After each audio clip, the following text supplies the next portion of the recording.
What is the Bhagavad Gita? The Bhagavad Gita is the Word of God in person. It is the divine conversation between a man called Arjuna and God himself in the human form, Lord Krishna. The conversation took place in Kurukshetra, India, more than 5,000 years ago. The Bhagavad Gita answers the all-important questions of who are we? Who is God? Why do we suffer? Is there life after death? Is there life on other planets?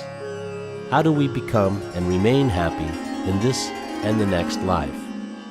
How can we attain the kingdom of God? This is a narration of the Bhagavad Gita verses published by the Bhaktivedanta Book Trust International, Los Angeles.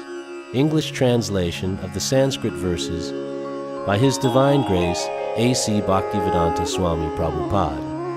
Narrated by Titikshava Karunaka Das, produced by Kamlesh Patel.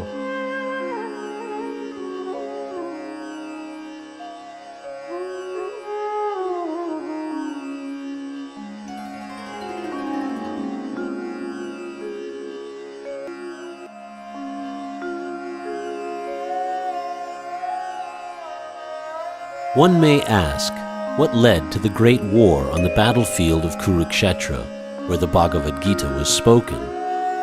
More than 5,000 years ago, the great king Vichitravirya passed away. Because his eldest son, Dhritarashtra, was born blind and thus not fit to rule, Pandu, the younger son, inherited the kingdom. After the death of King Pandu, his 5 sons, known as the Pandavas, became the lawful inheritors of the kingdom. But as the Pandavas were just still boys, Dhritarashtra assumed the throne for himself. Dhritarashtra had 100 sons, known as the Kauravas. When the Pandavas came of age and were ready to rule the kingdom, they did not want the entire kingdom for themselves, which was rightfully theirs. They were willing to share the kingdom with their cousins. Thus the kingdom was divided into 2 halves between the Pandavas and the Kauravas. Duryodhana, the eldest of the Kauravas, was not satisfied with his share. He wanted to enjoy the entire kingdom for himself. He made several attempts to kill the Pandavas, but was unsuccessful. He then unlawfully took possession of the entire kingdom and forced the Pandavas into exile. The Pandavas then requested just 5 villages, 1 for each brother. To this, Duryodhana replied he would not give them enough land to stick a pin into. Lord Krishna pleaded for a peaceful and non-violent resolution to the land dispute, but Duryodhana rejected him and declared war on the Pandavas. The big war of Mahabharata was thus inevitable. In preparation for the war, both Duryodhana and Arjuna approached Lord Krishna for help. Krishna, as God himself, would not turn away anyone who approaches him for help, be they good or wicked. Lord Krishna offered his entire army to one side and himself as an advisor to the other side. Duryodhana snapped at Lord Krishna's army, and Arjuna was eager for the Lord himself as an advisor. Thus Lord Krishna became the advisor and charioteer to Arjuna.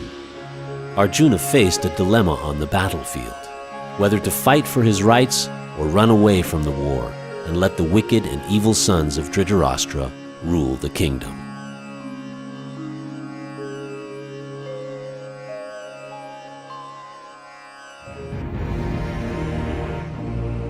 Bhagavad Gita, Chapter 1, Observing the Armies on the Battlefield of Kurukshetra.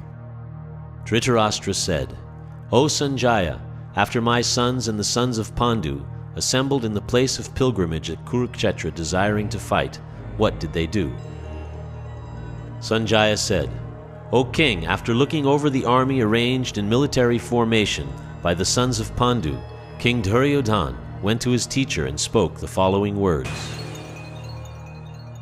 O my teacher, behold the great army of the sons of Pandu, so expertly arranged by your intelligent disciple, the son of Drupada.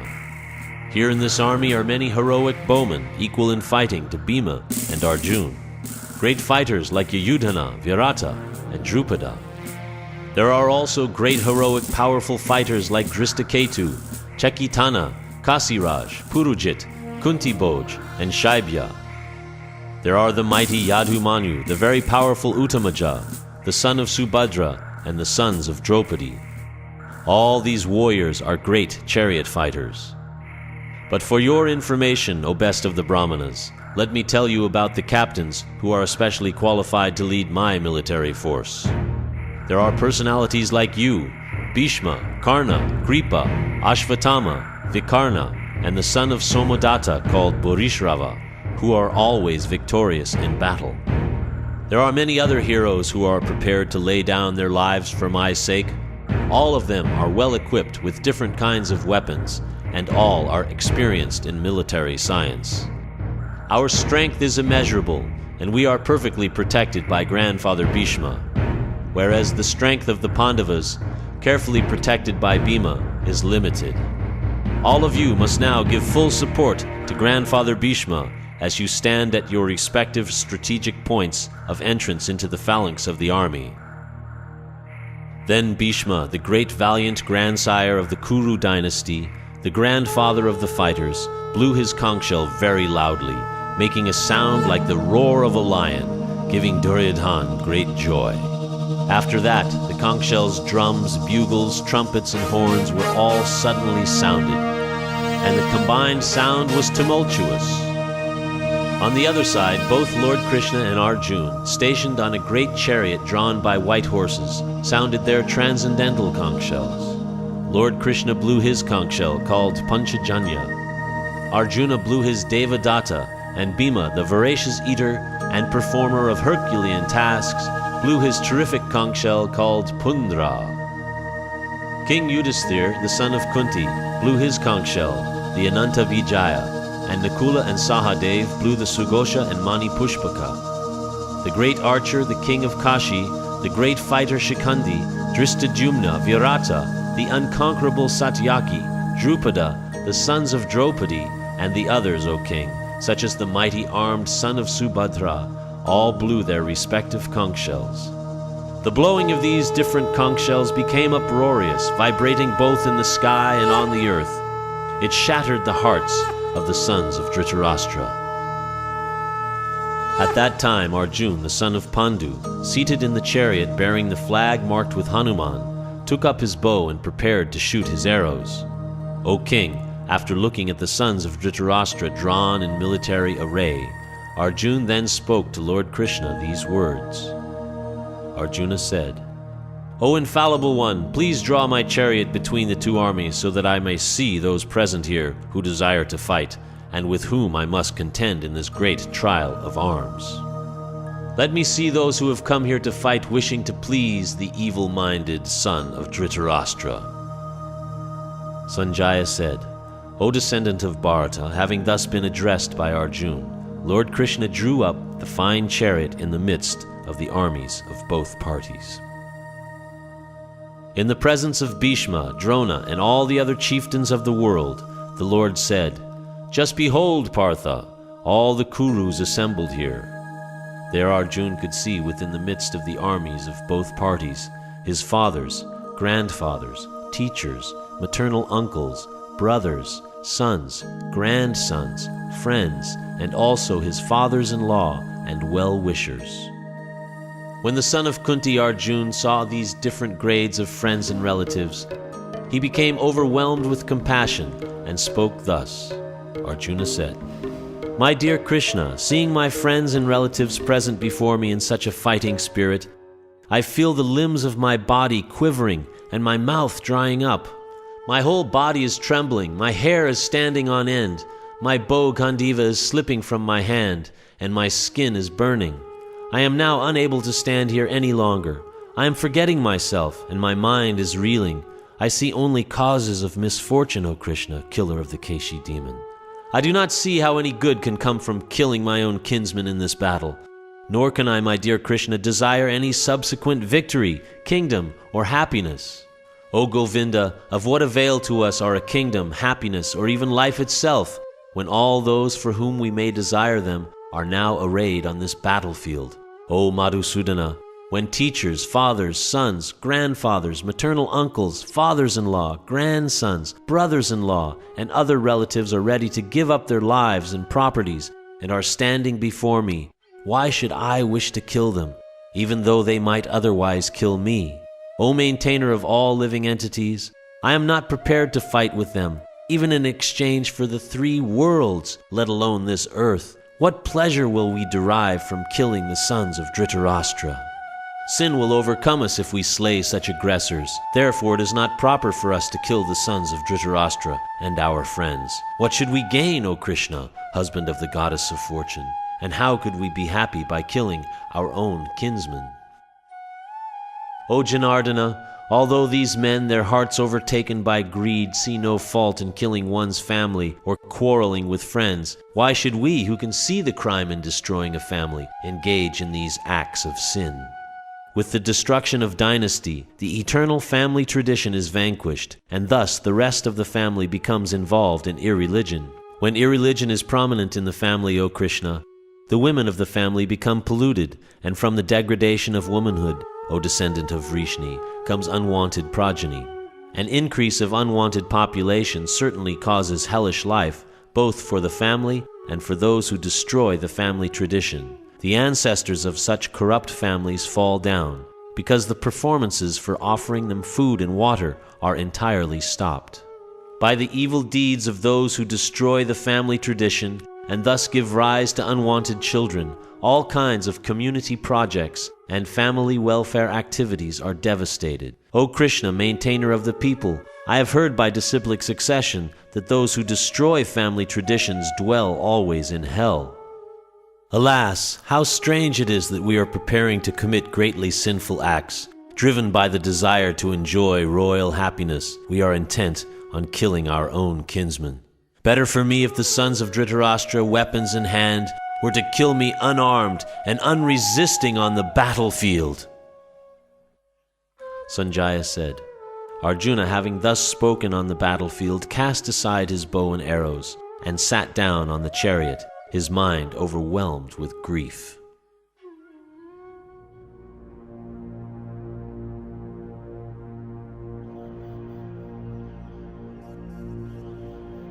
Chapter 2, Contents of the Gita Summarized. Sanjaya said, seeing Arjuna full of compassion, his mind depressed, his eyes full of tears, Madhusudana, Krishna, spoke the following words. The Supreme Personality of Godhead said, My dear Arjuna, how have these impurities come upon you? They are not at all befitting a man who knows the value of life. They lead not to higher planets, but to infamy. O son of Pritha, do not yield to this degrading impotence. It does not become you. Give up such petty weakness of heart and arise, O chastiser of the enemy. Arjuna said, O killer of enemies, O killer of Madhu, how can I counterattack with arrows in battle men like Bhishma and Drona, who are worthy of my worship? It would be better to live in this world by begging than to live at the cost of the lives of great souls who are my teachers. Even though desiring worldly gain, they are superiors. If they are killed, everything we enjoy will be tainted with blood. Nor do we know which is better, conquering them or being conquered by them. If we killed the sons of Dhritarashtra, we should not care to live, yet they are now standing before us on the battlefield. Now I am confused about my duty, and have lost all composure because of miserly weakness. In this condition, I am asking you to tell me for certain what is best for me. Now I am your disciple, and a soul surrendered unto you. Please instruct me. I can find no means to drive away this grief which is drying up my senses. I will not be able to dispel it, even if I win a prosperous, unrivaled kingdom on earth, with sovereignty like the demigods in heaven. Sanjaya said, having spoken thus, Arjuna, chastiser of enemies, told Krishna, Govinda, I shall not fight, and fell silent. O descendant of Bharata, at that time Krishna, smiling in the midst of both armies, spoke the following words to the grief-stricken Arjuna. The Supreme Personality of Godhead said, While speaking learned words, you are mourning for what is not worthy of grief. Those who are wise lament neither for the living nor for the dead. Never was there a time when I did not exist, nor you, nor all these kings, nor in the future shall any of us cease to be. As the embodied soul continually passes in this body from boyhood to youth to old age, the soul similarly passes into another body at death. The sober person is not bewildered by such a change. O son of Kunti, the non-permanent appearance of happiness and distress, and their disappearance in due course, are like the appearance and disappearance of the winter and summer seasons. They arise from sense perception, O scion of Bharata, and one must learn to tolerate them without being disturbed. O best among men, Arjun, the person who is not disturbed by happiness and distress, and is steady in both, is certainly eligible for liberation. Those who are seers of the truth have concluded that of the non-existent, the material body, there is no endurance, and of the eternal, the soul, there is no change. This they have concluded by studying the nature of both. That which pervades the entire body you should know to be indestructible. No one is able to destroy that imperishable soul. The material body of the indestructible, immeasurable, and eternal living entity is sure to come to an end. Therefore fight, O descendant of Bharata. Neither he who thinks the living entity the slayer, nor he who thinks it the slain is in knowledge. For the self slays not, nor is slain. For the soul, there is neither birth nor death at any time. He has not come into being, does not come into being, and will not come into being. He is unborn, eternal, ever-existing, and primeval. He is not slain when the body is slain. O Partha, how can a person who knows that the soul is indestructible, eternal, unborn, and immutable kill anyone or cause anyone to kill? As a person puts on new garments, giving up old ones, the soul similarly accepts new material bodies, giving up the old and useless ones. The soul can never be cut into pieces by any weapon, nor burned by fire, nor moistened by water, nor withered by the wind. This individual soul is unbreakable and insoluble, and can be neither burned nor dried. He is everlasting, present everywhere, unchangeable, immovable, and eternally the same. It is said that the soul is invisible, inconceivable, and immutable. Knowing this, you should not grieve for the body. If, however, you think the soul, or the symptoms of life, is always born and dies forever, you still have no reason to lament, O mighty armed. One who has taken his birth is sure to die, and after death one is sure to take birth again. Therefore, in the unavoidable discharge of your duty, you should not lament. All created beings are unmanifest in their beginning, manifest in their interim state, and unmanifest again when annihilated. So what need is there for lamentation? Some look on the soul as amazing, some describe him as amazing, and some hear of him as amazing, while others, even after hearing about him, cannot understand him at all. O descendant of Bharata, he who dwells in the body can never be slain. Therefore, you need not grieve for any living being. Considering your specific duty as a Kshatriya, you should know that there is no better engagement for you than fighting on religious principles, and so there is no need for hesitation. O Partha, happy are the Kshatriyas to whom such fighting opportunities come unsought, opening for them the doors of the heavenly planets. If, however, you do not perform your religious duty of fighting, then you will certainly incur sins for neglecting your duties, and thus lose your reputation as a fighter. People will always speak of your infamy, and for a respectable person, dishonor is worse than death. The great generals who have highly esteemed your name and fame will think that you have left the battlefield out of fear only, and thus they will consider you insignificant. Your enemies will describe you in many unkind words and scorn your ability. What could be more painful for you? O son of Kunti, either you will be killed on the battlefield and attain the heavenly planets, or you will conquer and enjoy the earthly kingdom. Therefore get up with determination and fight. Do thou fight for the sake of fighting, without considering happiness or distress, loss or gain, victory or defeat, and by so doing you shall never incur sin. Thus far I have described this knowledge to you through analytical study. Now listen as I explain it in terms of working without fruit of results. O son of Pritha, when you act in such knowledge, you can free yourself from the bondage of works. In this endeavor there is no loss or diminution, and a little advancement on this path can protect one from the most dangerous type of fear. Those who are on this path are resolute in purpose, and their aim is one. O beloved child of the Kurus, the intelligence of those who are irresolute is many-branched. Men of small knowledge are very much attached to the flowery words of the Vedas, which recommend various fruitive activities for elevation to heavenly planets, resultant good birth, power, and so forth. Being desirous of sense gratification and opulent life, They say that there is nothing more than this. In the minds of those who are too attached to sense enjoyment and material opulence, and who are bewildered by such things, the resolute determination for devotional service to the Supreme Lord does not take place. The Vedas deal mainly with the subject of the three modes of material nature. O Arjuna, become transcendental to these three modes, be free from all dualities and from all anxiety for gain and safety, and be established in the self. All purposes served by a small well can at once be served by a great reservoir of water. Similarly, all the purposes of the Vedas can be served to one who knows the purpose behind them. You have a right to perform your prescribed duty, but you are not entitled to the fruits of action. Never consider yourself the cause of the results of your activities, and never be attached to not doing your duty. Perform your duty equiposed, O Arjuna, abandoning all attachment to success or failure. Such equanimity is called yoga. O Dhananjaya, keep all abominable activities far distant by devotional service, and in that consciousness surrender unto the Lord. Those who want to enjoy the fruits of their work are misers. A man engaged in devotional service rids himself of both good and bad actions, even in this life. Therefore strive for yoga, which is the art of all work. By thus engaging in devotional service to the Lord, great sages or devotees free themselves from the result of work in the material world. In this way they become free from the cycle of birth and death, and attain the state beyond all miseries by going back to Godhead.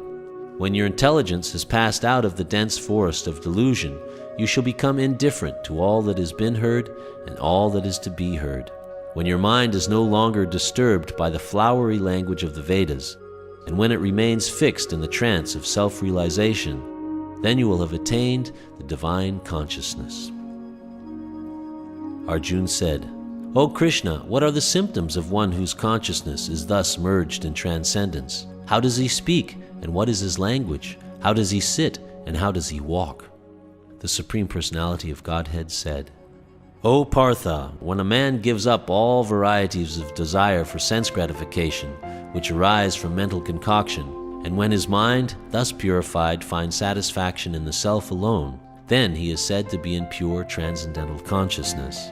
One who is not disturbed in mind even amidst the threefold miseries, or elated when there is happiness, and who is free from attachment, fear, and anger, is called a sage of steady mind.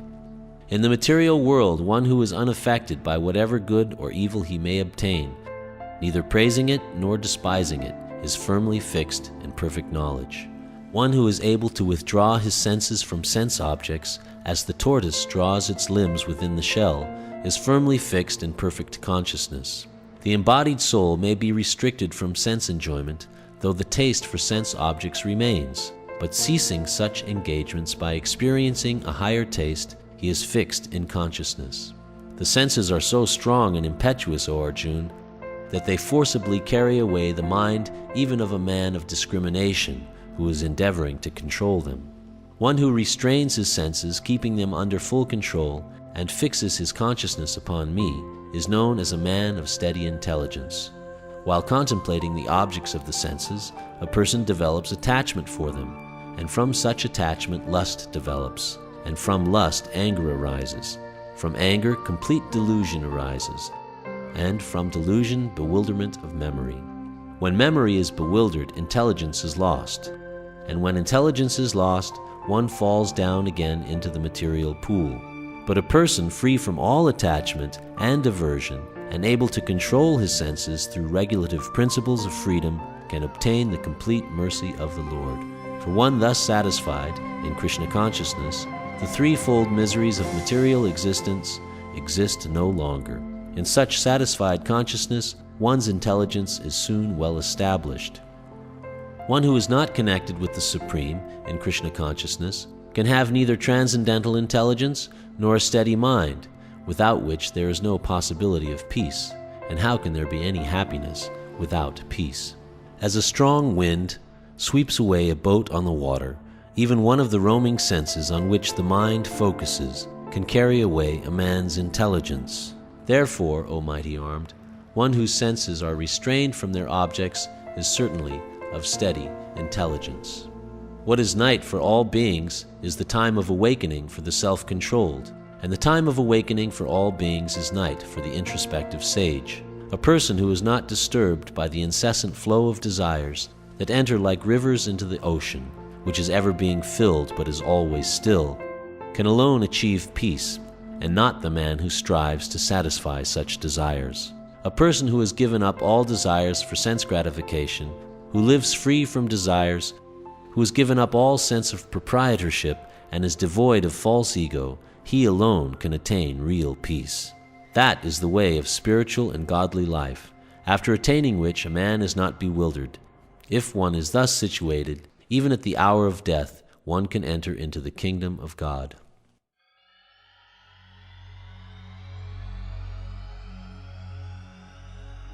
Chapter 3. Karma Yoga. Arjuna said, O Janardana, O Keshava, why do you want to engage me in this ghastly warfare if you think that intelligence is better than fruitive work? My intelligence is bewildered by your equivocal instructions. Therefore, please tell me decisively which will be most beneficial for me. The Supreme Personality of Godhead said, O sinless Arjuna, I have already explained that there are two classes of men who try to realize the self. Some are inclined to understand it by empirical philosophical speculation, and others by devotional service. Not by merely abstaining from work can one achieve freedom from reaction, nor by renunciation alone can one attain perfection. Everyone is forced to act helplessly according to the qualities he has acquired from the modes of material nature. Therefore, no one can refrain from doing something, not even for a moment. One who restrains the senses of action, but whose mind dwells on the sense objects, certainly deludes himself and is called a pretender. On the other hand, if a sincere person tries to control the active senses by the mind and begins karma yoga in Krishna consciousness, without attachment, he is by far superior. Perform your prescribed duty, for doing so is better than not working. One cannot even maintain one's physical body without work. Work done as a sacrifice for Vishnu has to be performed. Otherwise, work causes bondage in this material world. Therefore, O son of Kunti, perform your prescribed duties for his satisfaction, and in that way you will always remain free from bondage. In the beginning of creation, the Lord of all creatures sent forth generations of men and demigods, along with sacrifices for Vishnu, and blessed them by saying, Be thou happy by this yajna, sacrifice, because its performance will bestow upon you everything desirable for living happily and achieving liberation.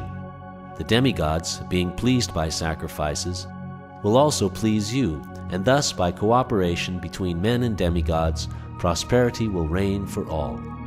In charge of the various necessities of life, the demigods, being satisfied by the performance of yajna, sacrifice, will supply all necessities to you.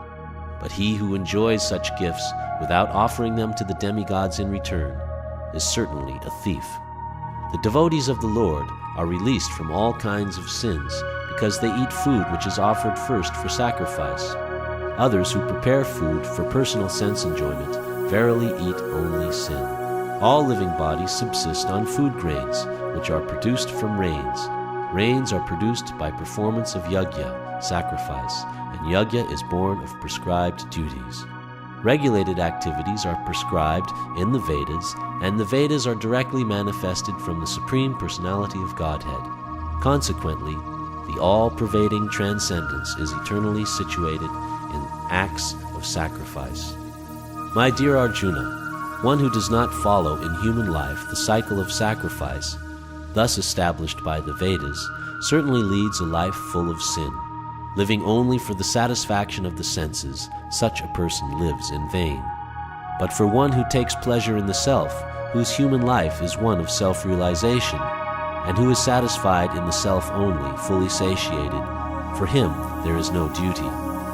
A self-realized man has no purpose to fulfill in the discharge of his prescribed duties, nor has he any reason not to perform such work, nor has he any need to depend on any other living being. Therefore, without being attached to the fruits of activities, one should act as a matter of duty, for by working without attachment, one attains the supreme. Kings such as Janaka attained perfection solely by performance of prescribed duties. Therefore, just for the sake of educating people in general, you should perform your work. Whatever action a great man performs, common men follow, and whatever standards he sets by exemplary acts, all the world pursues. O son of Pritha, there is no work prescribed for me within all the 3 planetary systems, nor am I in want of anything, nor have I a need to obtain anything, and yet I am engaged in prescribed duties. For if I ever failed to engage in carefully performing prescribed duties, O Partha, certainly all men would follow my path. If I did not perform prescribed duties, all these worlds would be put into ruination. I would be the cause of creating unwanted population, and I would thereby destroy the peace of all living beings. As the ignorant perform their duties with attachment to results, the learned may similarly act, but without attachment, for the sake of leading people on the right path, so as not to disrupt the minds of ignorant men attached to the fruit of results of prescribed duties. A learned person should not induce them to stop work. Rather, by working in the spirit of devotion, he should engage them in all sorts of activities for the gradual development of Krishna consciousness. The spirit soul, bewildered by the influence of false ego, thinks himself the doer of activities that are in actuality carried out by the 3 modes of material nature. One who is in knowledge of the absolute truth, O mighty armed, does not engage himself in the senses and sense gratification, knowing well the differences between work in devotion and work for fruitive results. Bewildered by the modes of material nature, the ignorant fully engage themselves in material activities and become attached, but the wise should not unsettle them, although these duties are inferior due to the performer's lack of knowledge. Therefore, O Arjuna, surrendering all your works unto me, with full knowledge of me, without desires for profit, with no claims to proprietorship, and free from lethargy, fight. Those persons who execute their duties according to my injunctions, and who follow this teaching faithfully without envy, become free from the bondage of fruitive actions. But those who out of envy disregard these teachings and do not follow them are to be considered bereft of all knowledge, befooled, and ruined in their endeavors for perfection. Even a man of knowledge acts according to his own nature, for everyone follows the nature he has acquired from the 3 modes. What can repression accomplish? There are principles to regulate attachment and aversion pertaining to the senses and their objects. One should not come under the control of such attachment and aversion, because they are stumbling blocks on the path of self-realization. It is far better to discharge one's prescribed duties, even though faultily, than another's duties perfectly. Destruction in the course of performing one's own duty is better than engaging in another's duties, for to follow another's path is dangerous. Arjuna said, O descendant of Vrishni, by what is one impelled to sinful acts, even unwillingly as if engaged by force? The Supreme Personality of Godhead said, It is lust only, Arjuna, which is born of contact with the material mode of passion, and later transformed into wrath, and which is the all-devouring sinful enemy of this world. As fire is covered by smoke, as a mirror is covered by dust, or as the embryo is covered by the womb, the living entity is similarly covered by different degrees of this lust. Thus, the wise living entity's pure consciousness becomes covered by his eternal enemy in the form of lust, which is never satisfied and which burns like fire. The senses, the mind, and the intelligence are the sitting places of this lust. Through them, lust covers the real knowledge of the living entity and bewilders him. Therefore, O Arjuna, best of the Bharatas, in the very beginning curb this great symbol of sin, lust, by regulating the senses, and slay this destroyer of knowledge and self-realization. The working senses are superior to dull matter. Mind is higher than the senses. Intelligence is still higher than the mind. And he, the soul, is even higher than the intelligence. Thus, knowing oneself to be transcendental to the material senses, mind, and intelligence, O mighty armed Arjuna, one should steady the mind by deliberate spiritual intelligence, Krishna consciousness, and thus, by spiritual strength, conquer this insatiable enemy known as lust.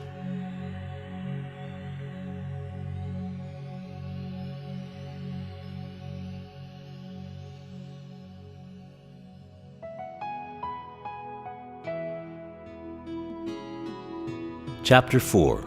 Transcendental Knowledge. The personality of Godhead, Lord Sri Krishna, said, I instructed this imperishable science of yoga to the sun god, Vivishwan, and Vivishwan instructed it to Manu, the father of mankind, and Manu in turn instructed it to Ikshvaku. This supreme science was thus received through the chain of disciplic succession, and the saintly kings understood it in that way.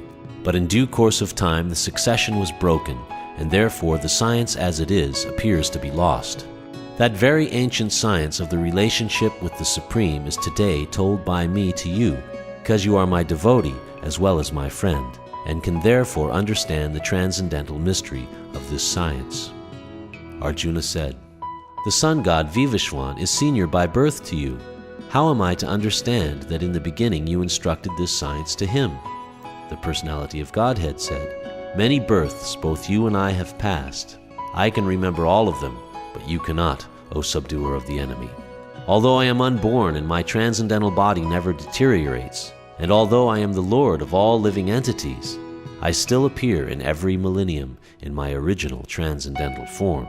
Whenever and wherever there is a decline in religious practice, O descendant of Bharata, and a predominant rise of irreligion, at that time I descend myself, to deliver the pious and to annihilate the miscreants, as well as to re-establish the principles of religion. I myself appear millennium after millennium. One who knows the transcendental nature of my appearance and activities does not, upon leaving the body, take his birth again in this material world, but attains my eternal abode, O Arjuna. Being freed from attachment, fear, and anger, being fully absorbed in me and taking refuge in me, many persons in the past became purified by knowledge of me, and thus they all attained transcendental love for me. As all surrender unto me, I reward them accordingly. Everyone follows my path in all respects, O son of Pritha. Men in this world desire success and fruitive activities, and therefore they worship the demigods. Quickly, of course, men get results from fruitive work in this world. According to the three modes of material nature and the work associated with them, the four divisions of human society are created by me. And although I am the creator of this system, you should know that I am yet the non-doer, being unchangeable. There is no work that affects me, nor do I aspire for the fruits of action. One who understands this truth about me also does not become entangled in the fruit of reactions of work. All the liberated souls in ancient times acted with this understanding of my transcendental nature. Therefore you should perform your duty, following in their footsteps. Even the intelligent are bewildered in determining what is action and what is inaction.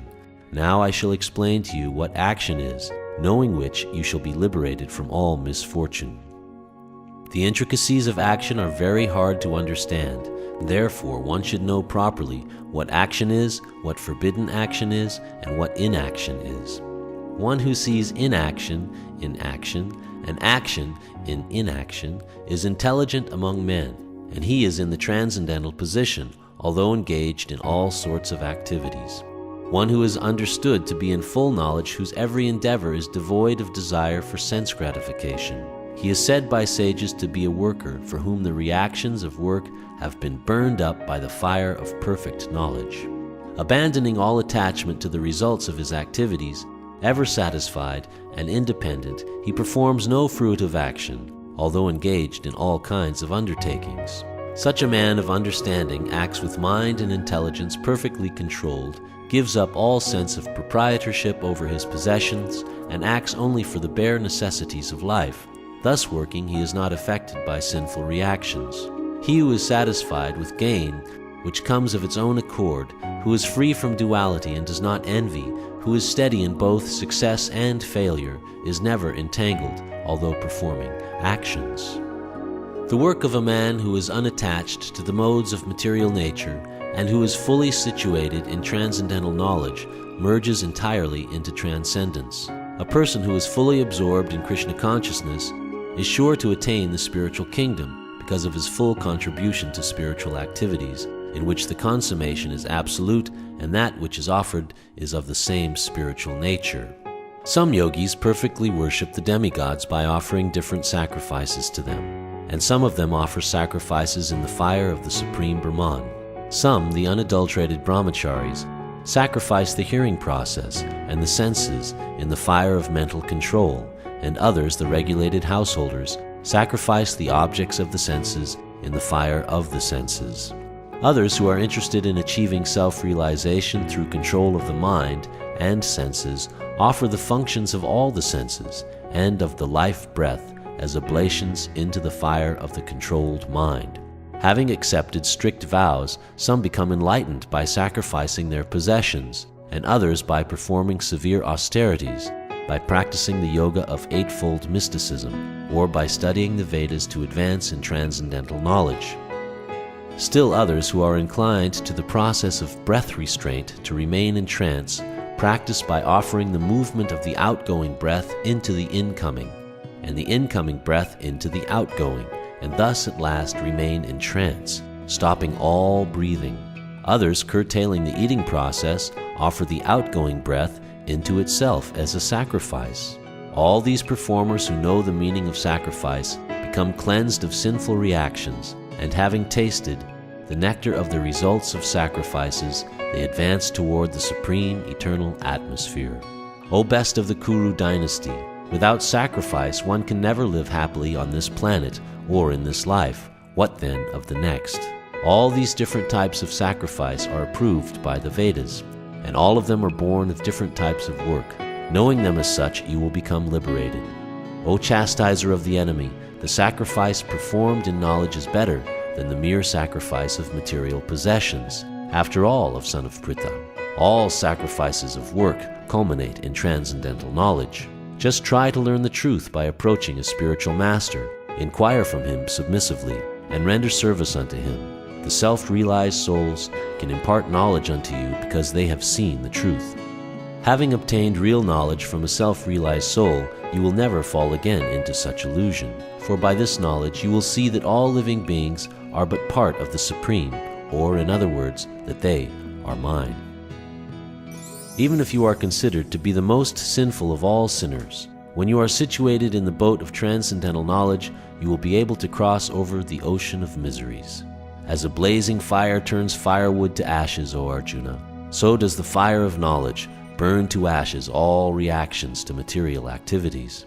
In this world there is nothing so sublime and pure as transcendental knowledge. Such knowledge is the mature fruit of all mysticism, and one who has become accomplished in the practice of devotional service enjoys this knowledge within himself in due course of time.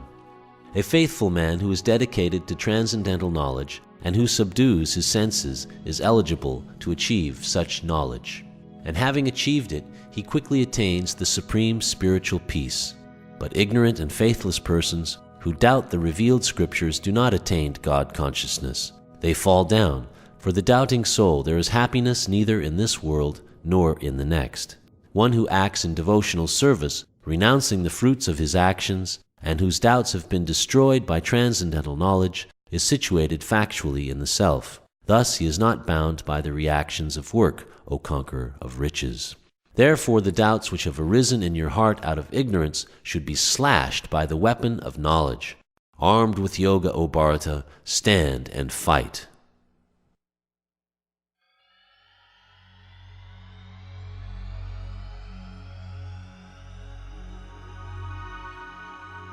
Chapter 5, Karma Yoga, Action in Krishna Consciousness. Arjuna said, O Krishna, first of all you ask me to renounce work, and then again you recommend work with devotion.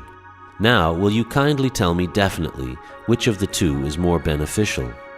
The personality of Godhead replied, The renunciation of work and work in devotion are both good for liberation, but of the two, work in devotional service is better than renunciation of work. One who neither hates nor desires the fruits of his activities is known to be always renounced.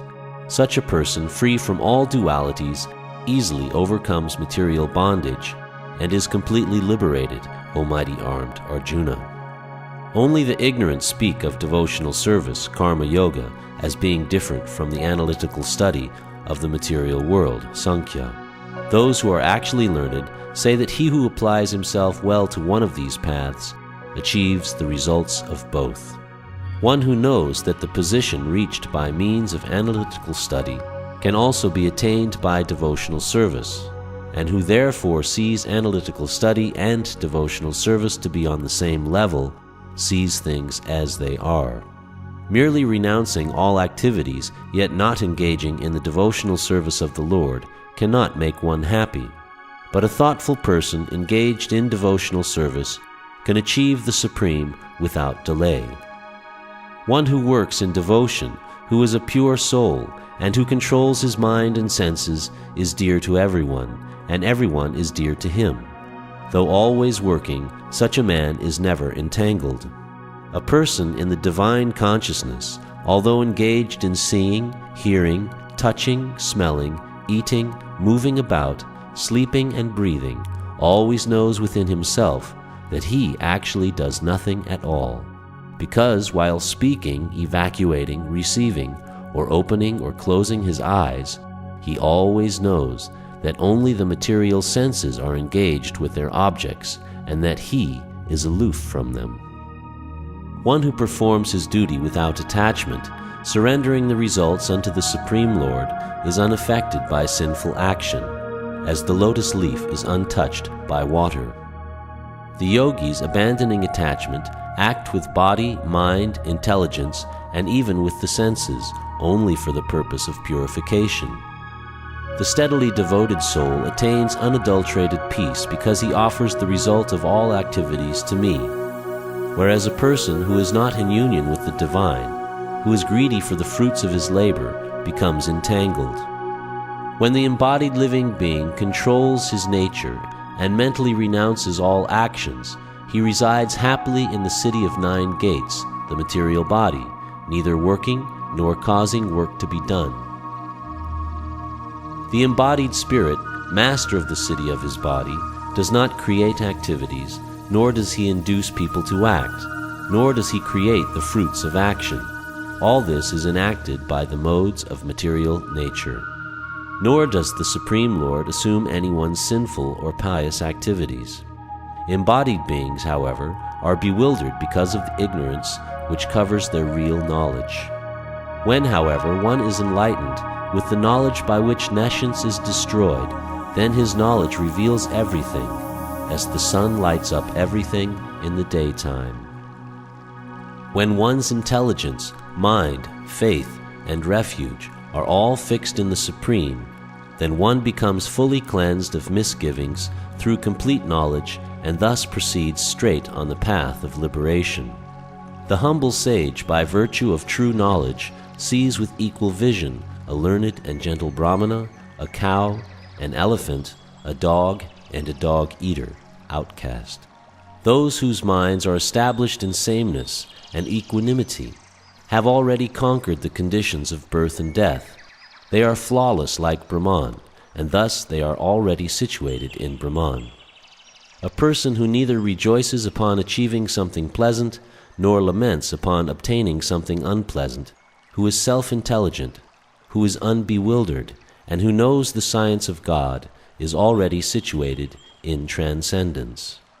Such a liberated person is not attracted to material sense pleasure, but is always in trance, enjoying the pleasure within. In this way, the self-realized person enjoys unlimited happiness, for he concentrates on the Supreme. An intelligent person does not take part in the sources of misery, which are due to contact with the material senses. O son of Kunti, such pleasures have a beginning and an end, and so the wise man does not delight in them. Before giving up this present body, if one is able to tolerate the urges of the material senses and check the force of desire and anger, he is well situated and is happy in this world. One whose happiness is within, who is active and rejoices within, and whose aim is inward, is actually the perfect mystic. He is liberated in the Supreme, and ultimately he attains the Supreme. Those who are beyond the dualities that arise from doubts, whose minds are engaged within, who are always busy working for the welfare of all living beings, and who are free from all sins, achieve liberation in the Supreme. Those who are free from anger and all material desires, who are self-realized, self-disciplined, and constantly endeavoring for perfection are assured of liberation in the Supreme in the very near future. Shutting out all external sense objects, keeping the eyes and vision concentrated between the two eyebrows, suspending inward and outward breaths within the nostrils, and thus controlling the mind, senses, and intelligence, the transcendentalist, aiming at liberation, becomes free from desire, fear, and anger. One who is always in this state is certainly liberated. A person in full consciousness of me, knowing me to be the ultimate beneficiary of all sacrifices and austerities, the Supreme Lord of all planets and demigods, and the benefactor and well-wisher of all living entities, attains peace from the pangs of material miseries.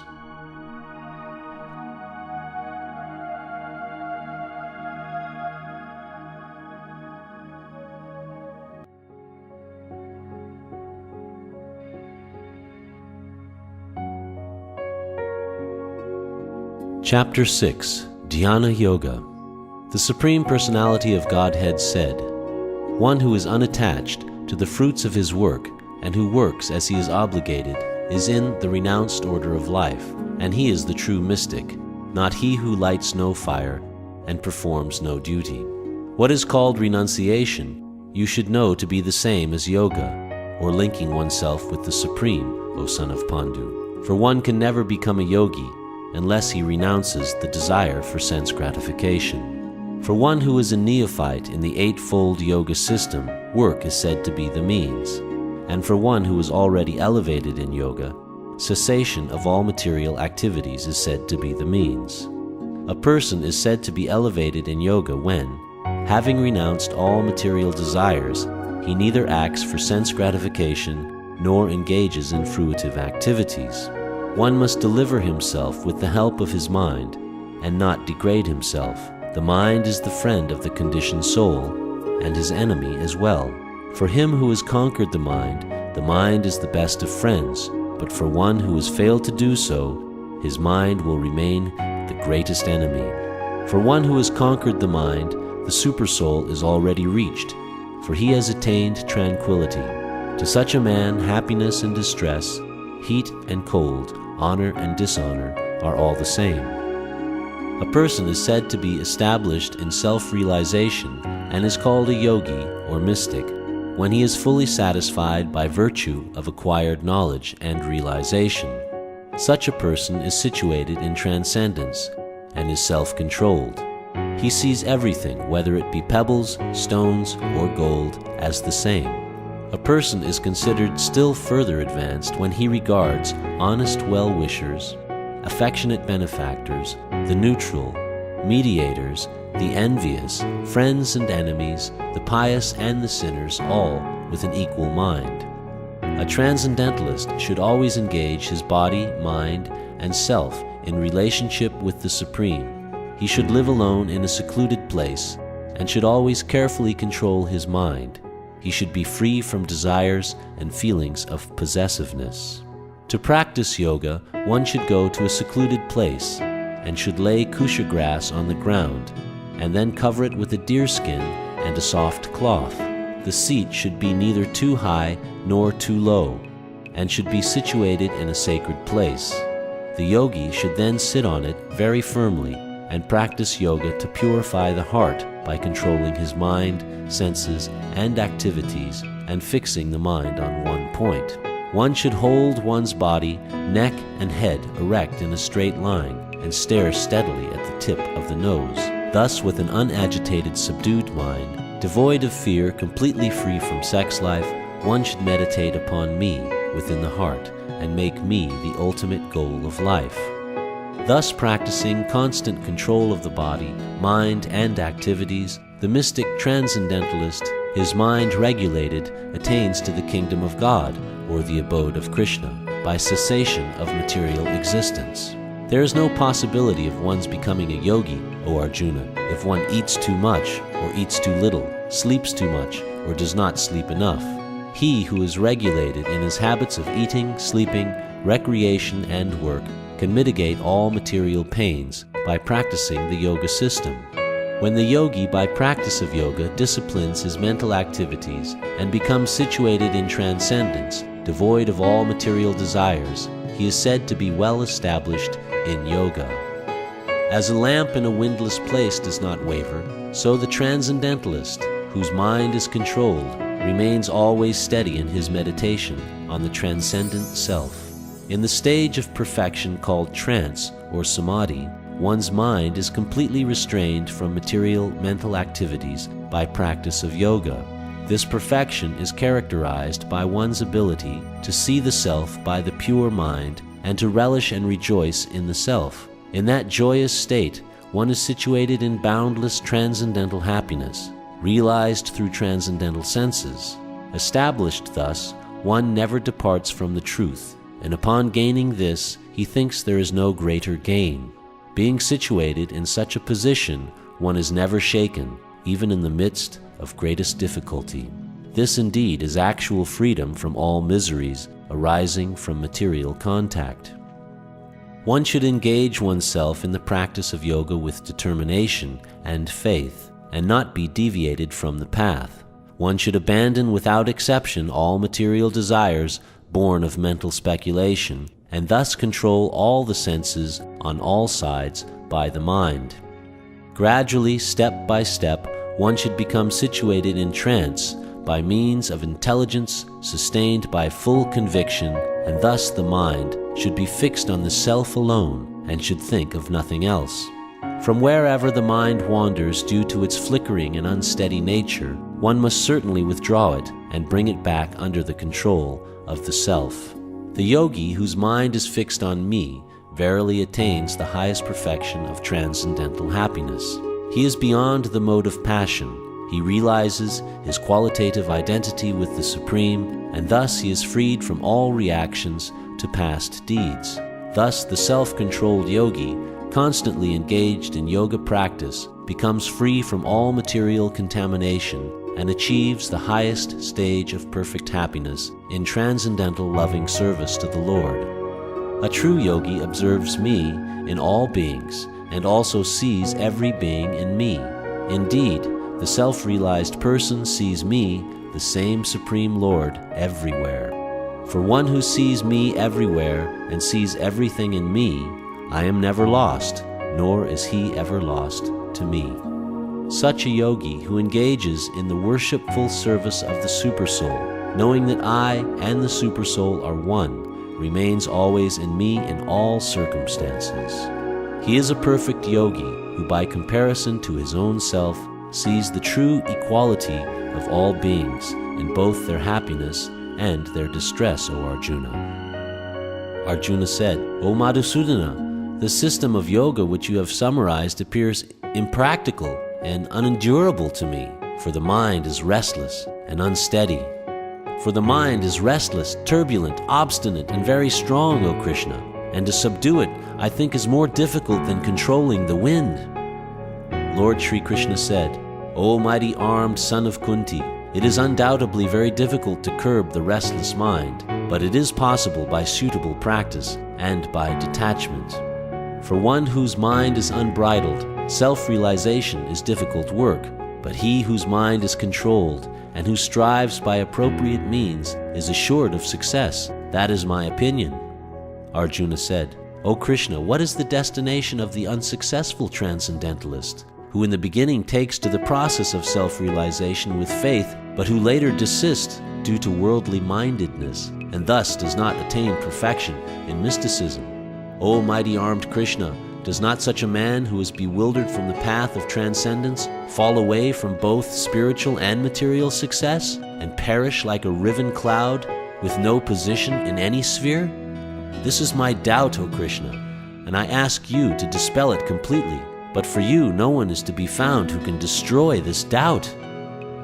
The Supreme Personality of Godhead said, Son of Pritha, a transcendentalist engaged in auspicious activities does not meet with destruction either in this world or in the spiritual world.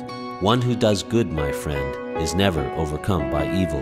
The unsuccessful yogi, after many, many years of enjoyment on the planets of the pious living entities, is born into a family of righteous people or into a family of rich aristocracy, or, if unsuccessful after long practice of yoga, he takes his birth in a family of transcendentalists who are surely great in wisdom. Certainly such a birth is rare in this world. On taking such a birth, he revives the divine consciousness of his previous life, and he again tries to make further progress in order to achieve complete success, O son of Kuru. By virtue of the divine consciousness of his previous life, he automatically becomes attracted to the yogic principles, even without seeking them. Such an inquisitive transcendentalist stands always above the ritualistic principles of the scriptures, and when the yogi engages himself with sincere endeavor in making further progress, being washed of all contaminations, then ultimately, achieving perfection after many, many births of practice, he attains the supreme goal. A yogi is greater than the ascetic, greater than the empiricist, and greater than the fruitive worker. Therefore, O Arjuna, in all circumstances, be a yogi. And of all yogis, the one with great faith, who always abides in me, thinks of me within himself, and renders transcendental loving service to me, he is the most intimately united with me in yoga and is the highest of all. That is my opinion.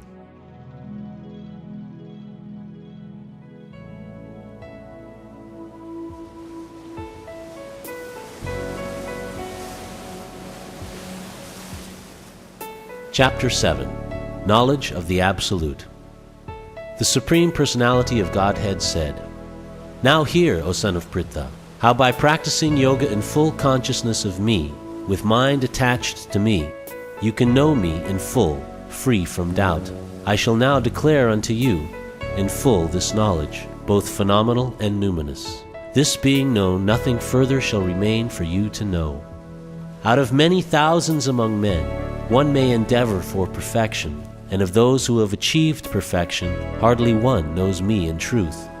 Earth, water, fire, air, ether, mind, intelligence, and false ego, all together these 8 constitute my separate material energies.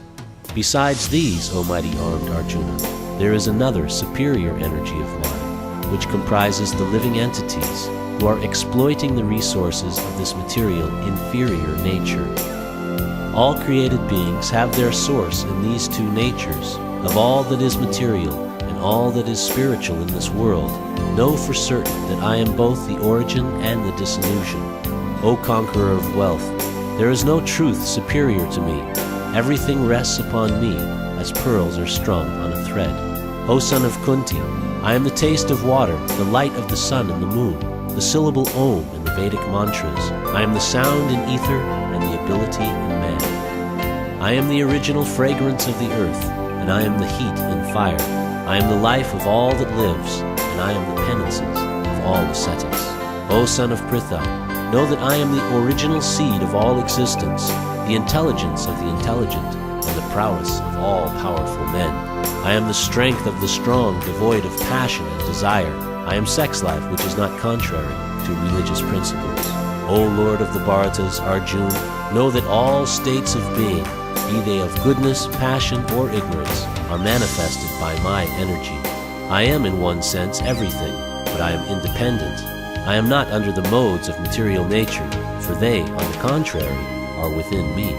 Deluded by the 3 modes, goodness, passion, and ignorance, the whole world does not know me, who am above the modes and inexhaustible. This divine energy of mine, consisting of the 3 modes of material nature, is difficult to overcome, but those who have surrendered unto me can easily cross beyond it. Those miscreants who are grossly foolish, who are lowest among mankind, whose knowledge is stolen by illusion, and who partake of the atheistic nature of demons, do not surrender unto me. O best of the Bharatas, 4 kinds of pious men begin to render devotional service unto me: the distressed, the desire of wealth, the inquisitive, and he who is searching for knowledge of the Absolute. Of these, the one who is in full knowledge and who is always engaged in pure devotional service is the best, for I am very dear to him, and he is dear to me. All these devotees are undoubtedly magnanimous souls, but he who is situated in knowledge of me I consider to be like my own self. Being engaged in my transcendental service, he is sure to attain me, the highest and most perfect goal. After many births and deaths, he who is actually in knowledge surrenders unto me, knowing me to be the cause of all causes and all that is. Such a great soul is very rare. Those whose intelligence has been stolen by material desires surrender unto demigods and follow the particular rules and regulations of worship according to their own natures. I am in everyone's heart as the supersoul.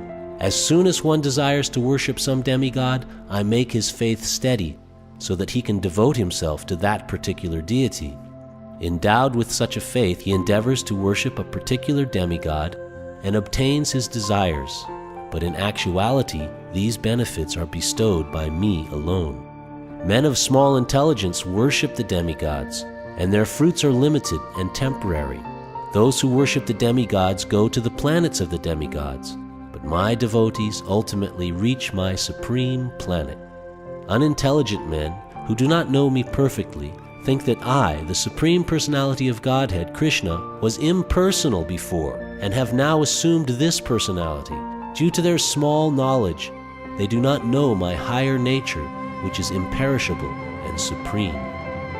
I am never manifest to the foolish and the unintelligent. For them I am covered by my internal potency, and therefore they do not know that I am unborn and infallible.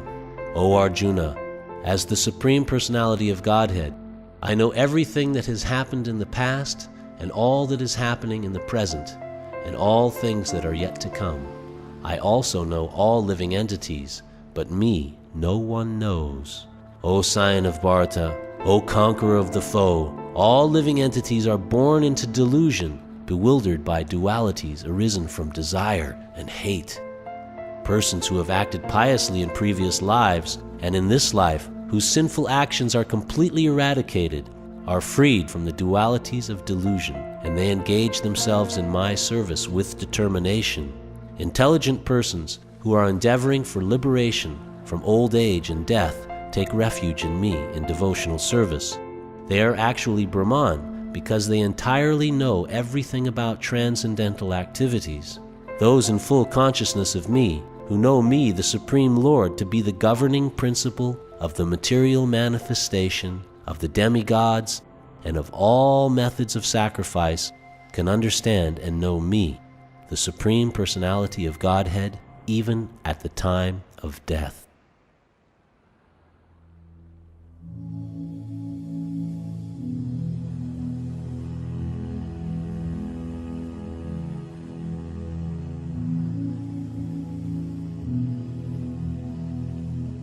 Chapter 8. Attaining the Supreme. Arjuna inquired, O my Lord, O Supreme Person, what is Brahman? What is the Self? What are fruitive activities? What is this material manifestation? And what are the demigods? Please explain this to me. Who is the Lord of sacrifice? And how does he live in the body, O Madhusudana? And how can those engaged in devotional service know you at the time of death? The Supreme Personality of Godhead said, The indestructible, transcendental living entity is called Brahman, and his eternal nature is called Adhyatma, the Self. Action pertaining to the development of the material bodies of the living entities is called karma, or fruitive activities. O best of the embodied beings, the physical nature, which is constantly changing, is called Adhibhuta, the material manifestation. The universal form of the Lord, which includes all the demigods, like those of the sun and moon, is called Adidaiva, and I, the Supreme Lord, represented as the supersoul in the heart of every embodied being, am called Adiyagya, the Lord of sacrifice. And whoever at the end of his life quits his body remembering me alone, at once attains my nature. Of this there is no doubt. Whatever state of being one remembers when he quits his body, O son of Kunti, that state he will attain without fail. Therefore, Arjuna, you should always think of me in the form of Krishna, and at the same time carry out your prescribed duties of fighting. With your activities dedicated to me, and your mind and intelligence fixed on me, you will attain me without doubt. He who meditates on me as the Supreme Personality of Godhead, his mind constantly engaged in remembering me, undeviated from the path, he, O Partha, is sure to reach me. One should meditate upon the Supreme Person as the one who knows everything, as he who is the oldest, who is the controller, who is smaller than the smallest, who is the maintainer of everything, who is beyond all material conception, who is inconceivable, and who is always a person. He is luminous like the sun, and he is transcendental beyond this material nature. One who at the time of death fixes his life air between the eyebrows, and by the strength of yoga, with an undeviating mind, engages himself in remembering the Supreme Lord in full devotion, will certainly attain to the Supreme Personality of Godhead. Persons who are learned in the Vedas, who utter Omkara, and who are great sages in the renounced order, enter into Brahman. Desiring such perfection, one practices celibacy. I shall now briefly explain to you this process by which one may attain salvation. The yogic situation is that of detachment from all sensual engagements, closing all the doors of the senses and fixing the mind on the heart and the life air at the top of the head. One establishes himself in yoga. After being situated in this yoga practice and vibrating the sacred syllable Om, the supreme combination of letters, if one thinks of the Supreme Personality of Godhead and quits his body, he will certainly reach the spiritual planets. For one who always remembers me without deviation, I am easy to obtain, O son of Pritha, because of his constant engagement in devotional service. After attaining me, the great souls who are yogis in devotion never return to this temporary world, which is full of miseries, because they have attained the highest perfection. From the highest planet in the material world down to the lowest, all are places of misery, wherein repeated birth and death take place. But one who attains to my abode, O son of Kunti, never takes birth again. By human calculation, 1,000 ages taken together form the duration of Brahma's one day, and such also is the duration of his night. At the beginning of Brahma's day, all living entities become manifest from the unmanifest state, and thereafter, when the night falls, they are merged into the unmanifest again. Again and again, when Brahma's day arrives, all living entities come into being, and with the arrival of Brahma's night, they are helplessly annihilated. Yet there is another unmanifest nature, which is eternal and is transcendental to this manifested and unmanifested matter. It is supreme and is never annihilated. When all in this world is annihilated, that part remains as it is. That which the Vedantas describe as unmanifest and infallible, that which is known as the supreme destination, that place from which, having attained it, one never returns, that is my supreme abode. The Supreme Personality of Godhead, who is greater than all, is attainable by unalloyed devotion. Although he is present in his abode, he is all-pervading, and everything is situated within him. O best of the Bharatas, I shall now explain to you the different times at which, passing away from this world, the yogi does or does not come back. Those who know the Supreme Brahman attain that Supreme by passing away from the world during the influence of the fiery god, in the light, at an auspicious moment of the day, during the fortnight of the waxing moon, or during the 6 months when the sun travels in the north. The mystic who passes away from this world during the smoke, the night, the fortnight of the waning moon, or the 6 months when the sun passes to the south, reaches the moon planet, but again comes back. According to Vedic opinion, there are 2 ways of passing from this world, one in light and one in darkness. When one passes in light, he does not come back, but when one passes in darkness, he returns. Although the devotees know these 2 paths, O Arjuna, they are never bewildered. Therefore, be always fixed in devotion. A person who accepts the path of devotional service is not bereft of the results derived from studying the Vedas, performing austere sacrifices, giving charity, or pursuing philosophical and fruitive activities. Simply by performing devotional service, he attains all these, and at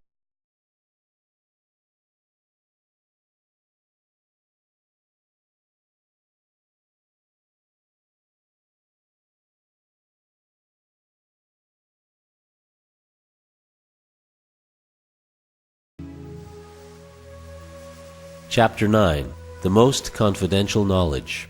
The Supreme Personality of Godhead said, My dear Arjuna, because you are never envious of me, I shall impart to you this most confidential knowledge and realization, knowing which you shall be relieved of the miseries of material existence. This knowledge is the king of education, the most secret of all secrets. It is the purest knowledge, and because it gives direct perception of the self by realization, it is the perfection of religion. It is everlasting, and it is joyfully performed. Those who are not faithful in this devotional service cannot attain me, O conqueror of enemies. Therefore they return to the path of birth and death in this material world. By me, in my unmanifested form, this entire universe is pervaded. All beings are in me, but I am not in them. And yet everything that is created does not rest in me. Behold my mystic opulence. Although I am the maintainer of all living entities, and although I am everywhere, I am not a part of this cosmic manifestation. For myself is the very source of creation. Understand that as the mighty wind blowing everywhere rests always in the sky, all created beings rest in me. O son of Kunti, at the end of the millennium, all material manifestations enter into my nature, and at the beginning of another millennium, by my potency, I create them again. The whole cosmic order is under me. Under my will it is automatically manifested again and again, and under my will it is annihilated at the end. O Dhananjaya, all this work cannot bind me. I am ever detached from all these material activities, seated as though neutral. This material nature, which is one of my energies, is working under my direction, O son of Kunti, producing all moving and non-moving beings. Under its rule, this manifestation is created and annihilated again and again. Fools deride me when I descend in the human form. They do not know my transcendental nature as the Supreme Lord of all that be. Those who are thus bewildered are attracted by demoniac and atheistic views. In that deluded condition, their hopes for liberation, their fruitive activities, and their culture of knowledge are all defeated. O son of Pritha, those who are not deluded, the great souls, are under the protection of the divine nature. They are fully engaged in devotional service because they know me as the Supreme Personality of Godhead, original and inexhaustible. Always chanting my glories, endeavoring with great determination, bowing down before me, these great souls perpetually worship me with devotion. Others who engage in sacrifice by the cultivation of knowledge worship the Supreme Lord as the one without a second, as diverse in many, and in the universal form. But it is I who am the ritual, I the sacrifice, the offering to the ancestors, the healing herb, the transcendental chant. I am the butter, and the fire, and the offering. I am the father of this universe, the mother, the support, and the grandsire. I am the object of knowledge, the purifier, and the syllable Om. I am also the Rig, the Sama, and the Yajur Vedas. I am the goal, the sustainer, the master, the witness, the abode, the refuge, and the most dear friend. I am the creation and the annihilation, the basis of everything, the resting place, and the eternal seed. O Arjuna, I give heat, and I withhold and send forth the rain. I am immortality, and I am also death personified. Both spirit and matter are in me. Those who study the Vedas and drink the soma juice, seeking the heavenly planets, worship me indirectly. Purified of sinful reactions, they take birth on the pious heavenly planet of Indra, where they enjoy godly delights. When they have thus enjoyed vast heavenly sense pleasure, and the results of their pious activities are exhausted, they return to this mortal planet again. Thus, those who seek sense enjoyment by adhering to the principles of the three Vedas achieve only repeated birth and death. But those who always worship me with exclusive devotion, meditating on my transcendental form, to them I carry what they lack and preserve what they have. Those who are devotees of other gods and who worship them with faith actually worship only me, O son of Kunti, but they do so in a wrong way. I am the only enjoyer and master of all sacrifices. Therefore, those who do not recognize my true transcendental nature fall down. Those who worship the demigods will take birth among the demigods. Those who worship the ancestors go to the ancestors. Those who worship ghosts and spirits will take birth among such beings, and those who worship me will live with me. If one offers me with love and devotion a leaf, a flower, fruit, or water, I will accept it. Whatever you do, whatever you eat, whatever you offer or give away, and whatever austerities you perform, do that, O son of Kunti, as an offering to me. In this way you will be freed from bondage to work and its auspicious and inauspicious results. With your mind fixed on me in this principle of renunciation, you will be liberated and come to me. I envy no one, nor am I partial to anyone. I am equal to all, but whoever renders service unto me in devotion is a friend, is in me, and I am also a friend to him. Even if one commits the most abominable action, if he is engaged in devotional service, he has to be considered saintly, because he is properly situated in his determination. He quickly becomes righteous and attains lasting peace. O son of Kunti, declare it boldly that my devotee never perishes. O son of Pritha, those who take shelter in me, though they be of lower birth, women, Vaishyas, merchants, and Sudras, workers, can attain the supreme destination. How much more this is so of the righteous brahmanas, the devotees, and the saintly kings. Therefore, having come to this temporary miserable world, engage in loving service unto me. Engage your mind always in thinking of me. Become my devotee, offer obeisances to me, and worship me.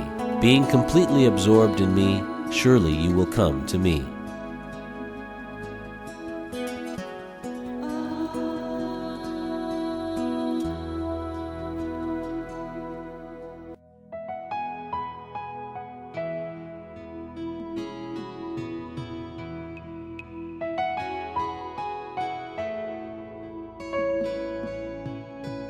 Chapter 10.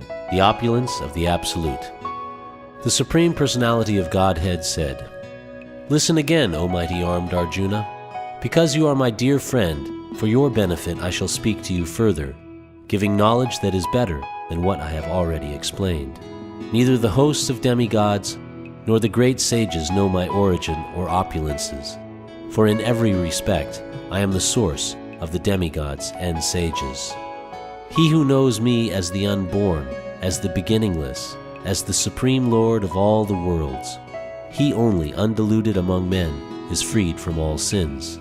Intelligence, knowledge, freedom from doubt and delusion, forgiveness, truthfulness, control of the senses, control of the mind, happiness and distress, birth, death, fear, fearlessness, non-violence, equanimity, satisfaction, austerity, charity, fame, and infamy.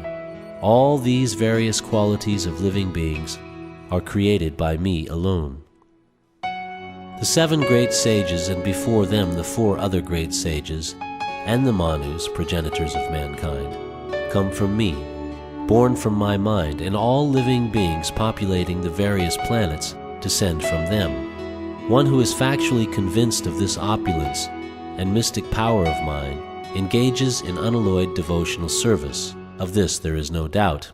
I am the source of all spiritual and material worlds. Everything emanates from me. The wise who perfectly know this engage in my devotional service and worship me with all their hearts. The thoughts of my pure devotees dwell in me. Their lives are fully devoted to my service, and they derive great satisfaction and bliss from always enlightening one another and conversing about me. To those who are constantly devoted to serving me with love, I give the understanding by which they can come to me.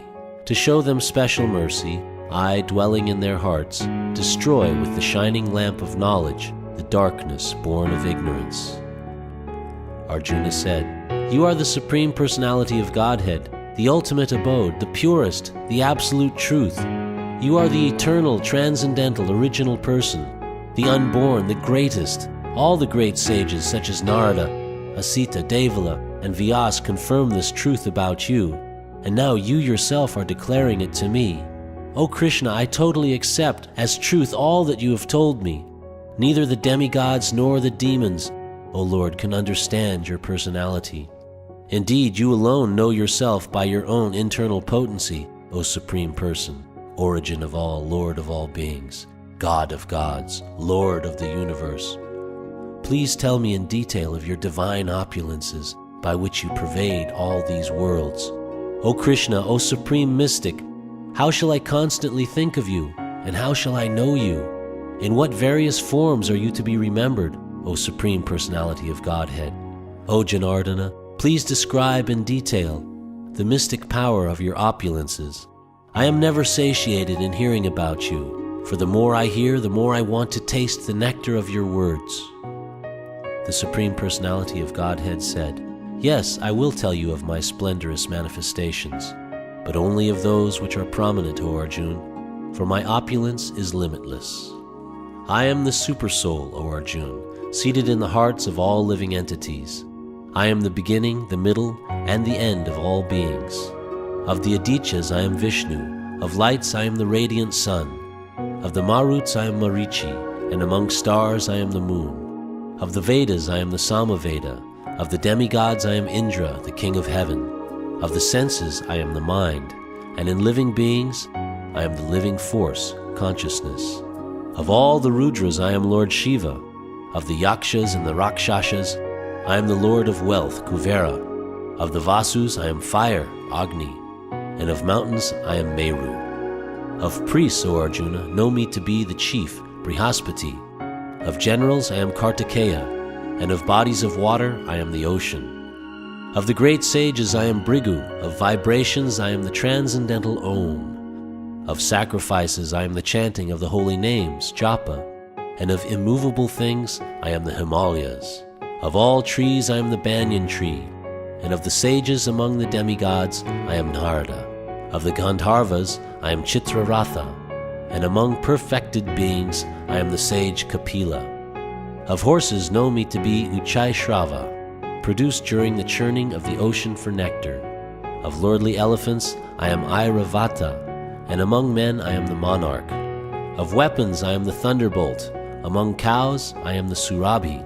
Of causes for procreation I am Kandarpa, the god of love, and of serpents I am Vasuki. Of the many-hooded Nagas I am Ananta, and among aquatics I am the demigod Varuna. Of departed ancestors I am Aryama, and among the dispensers of law I am Yama, the lord of death.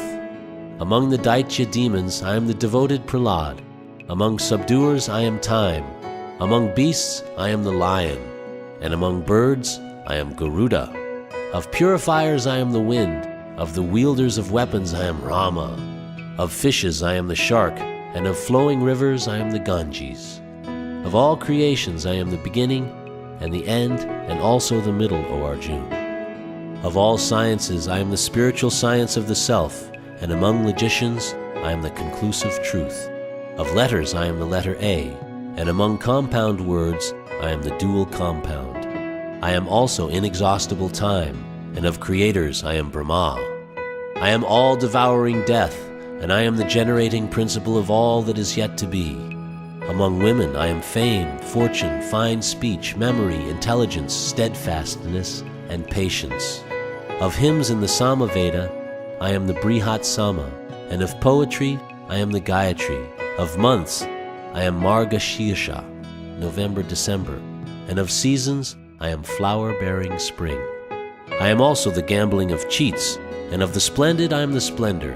I am victory, I am adventure, I am the strength of the strong.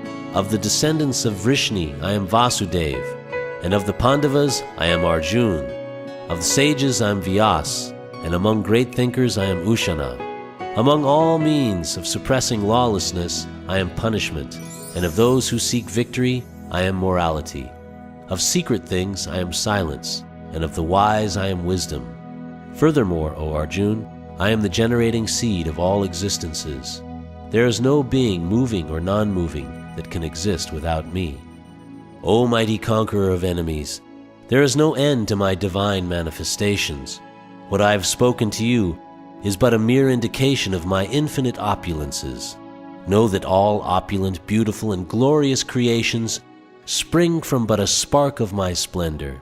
But what need is there, Arjuna, for all this detailed knowledge? With a single fragment of myself, I pervade and support this entire universe.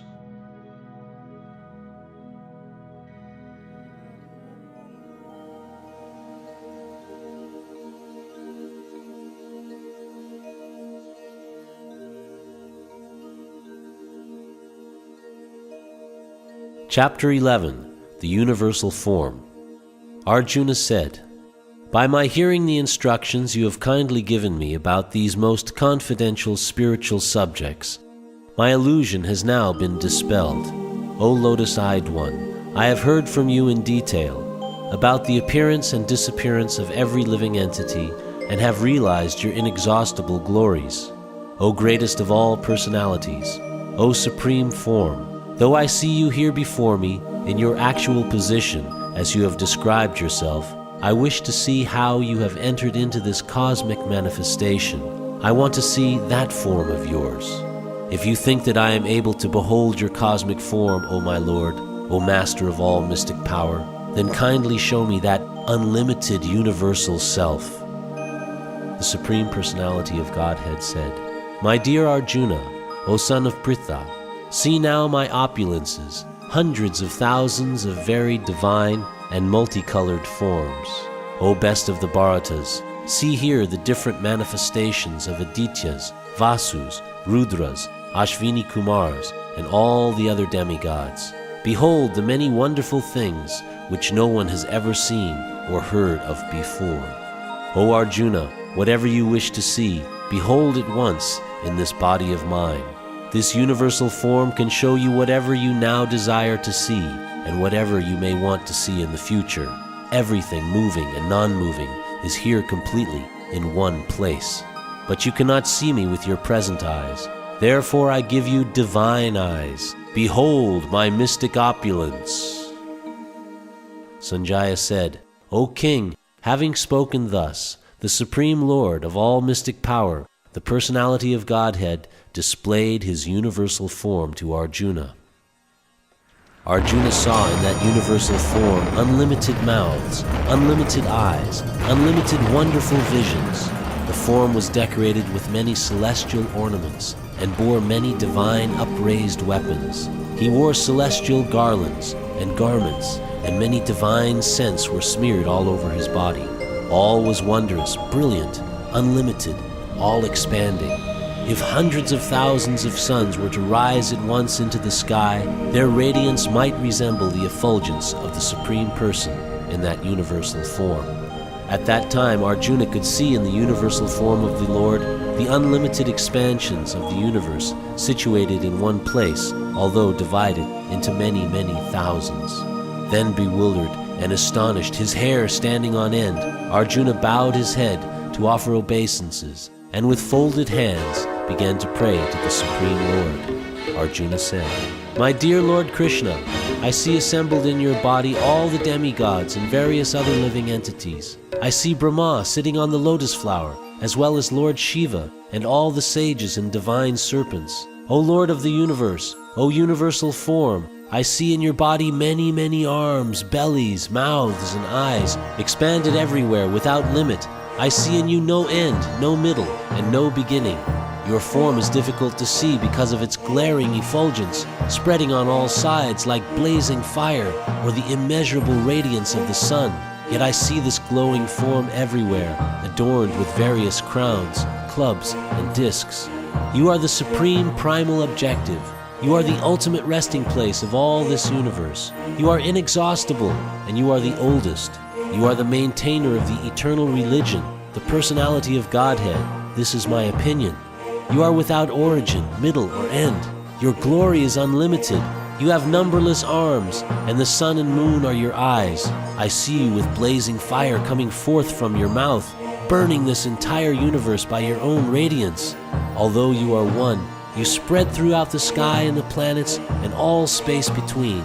O Great One, seeing this wondrous and terrible form, all the planetary systems are perturbed. All the hosts of demigods are surrendering before you and entering into you. Some of them, very much afraid, are offering prayers with folded hands. Hosts of great sages and perfected beings crying, "All peace," are praying to you by singing the Vedic hymns. All the various manifestations of Lord Shiva, the Adityas, the Vasus, the Sadyas, the Vishvadevas, the two Ashvis, the Maruts, the Forefathers, the Gandharvas, the Yakshas, the Asuras, and the perfected demigods are beholding you in wonder. O mighty armed one, all the planets with their demigods are disturbed at seeing your great form with its many faces, eyes, arms, thighs, legs, and bellies, and your many terrible teeth. As they are disturbed, so am I. O all-pervading Vishnu, seeing you with your many radiant colors touching the sky, your gaping mouths, and your great glowing eyes, my mind is perturbed by fear. I can no longer maintain my steadiness or equilibrium of mind. O Lord of Lords, O refuge of the worlds, please be gracious to me. I cannot keep my balance seeing your blazing death-like faces and awful teeth. In all directions I am bewildered. All the sons of Dhritarashtra, along with their allied kings, and Bhishma, Drona, Karna, and our chief soldiers also, are all rushing into your fearful mouths, and some I see trapped with heads smashed between your teeth. As the many waves of the river flow into the ocean, so do all these great warriors enter, blazing into your mouths.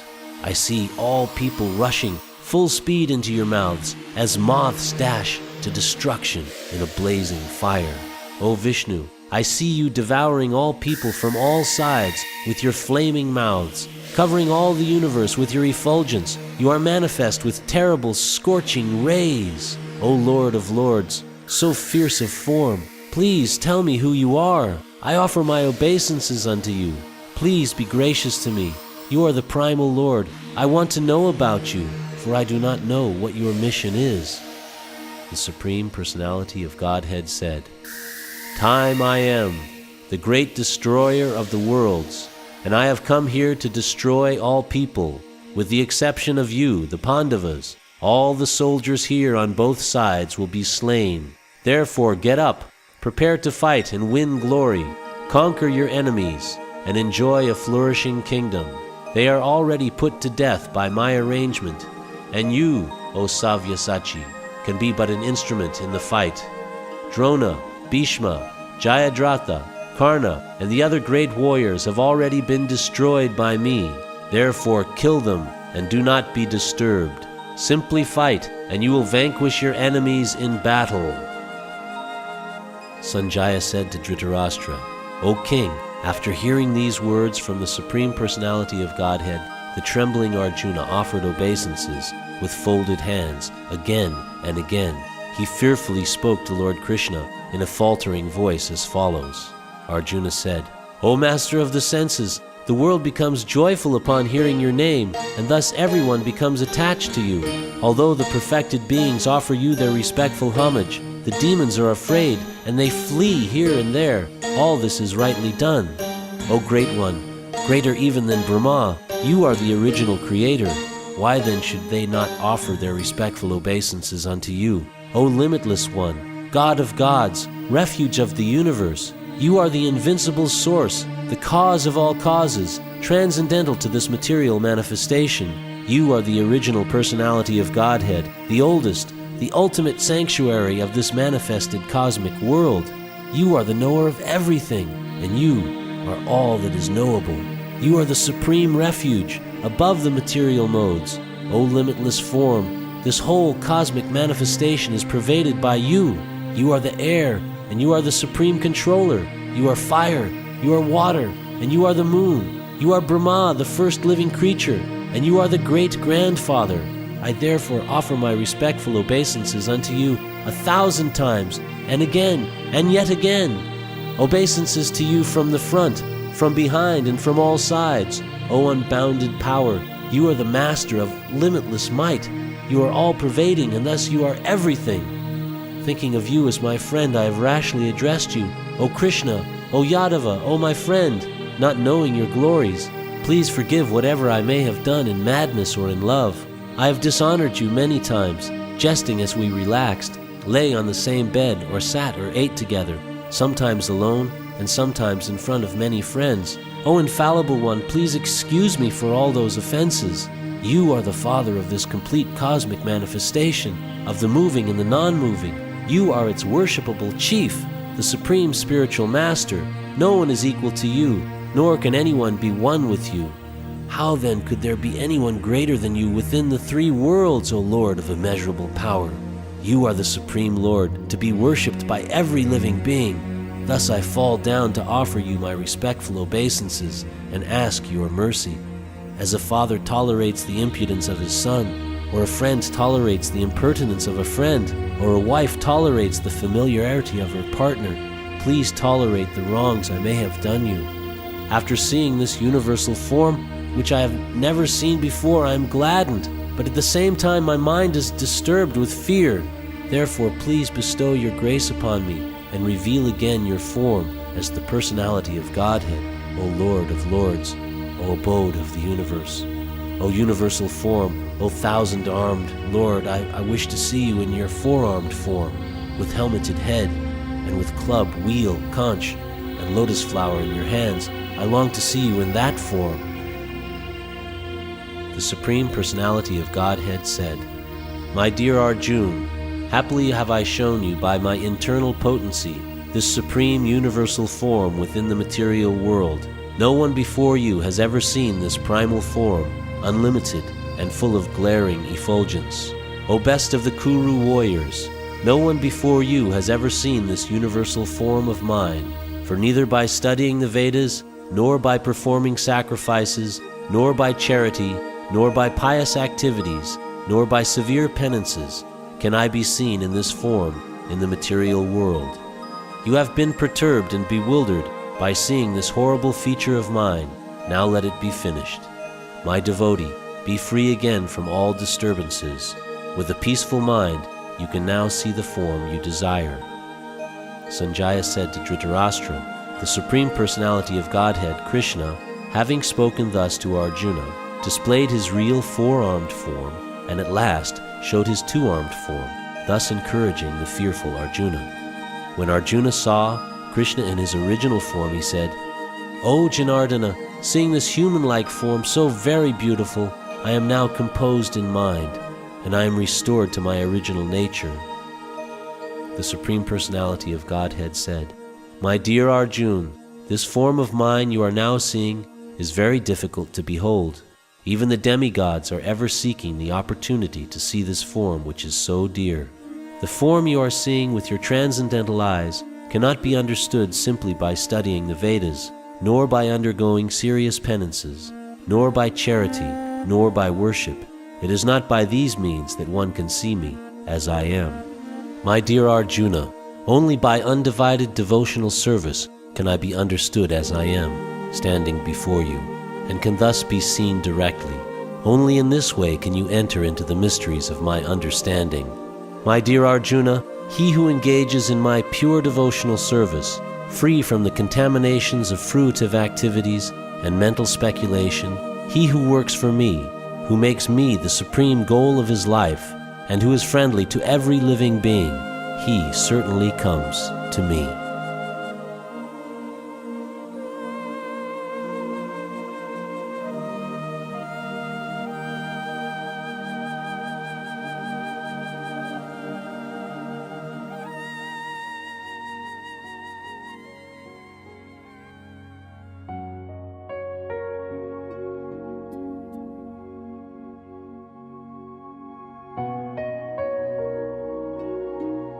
Chapter 12. Devotional Service.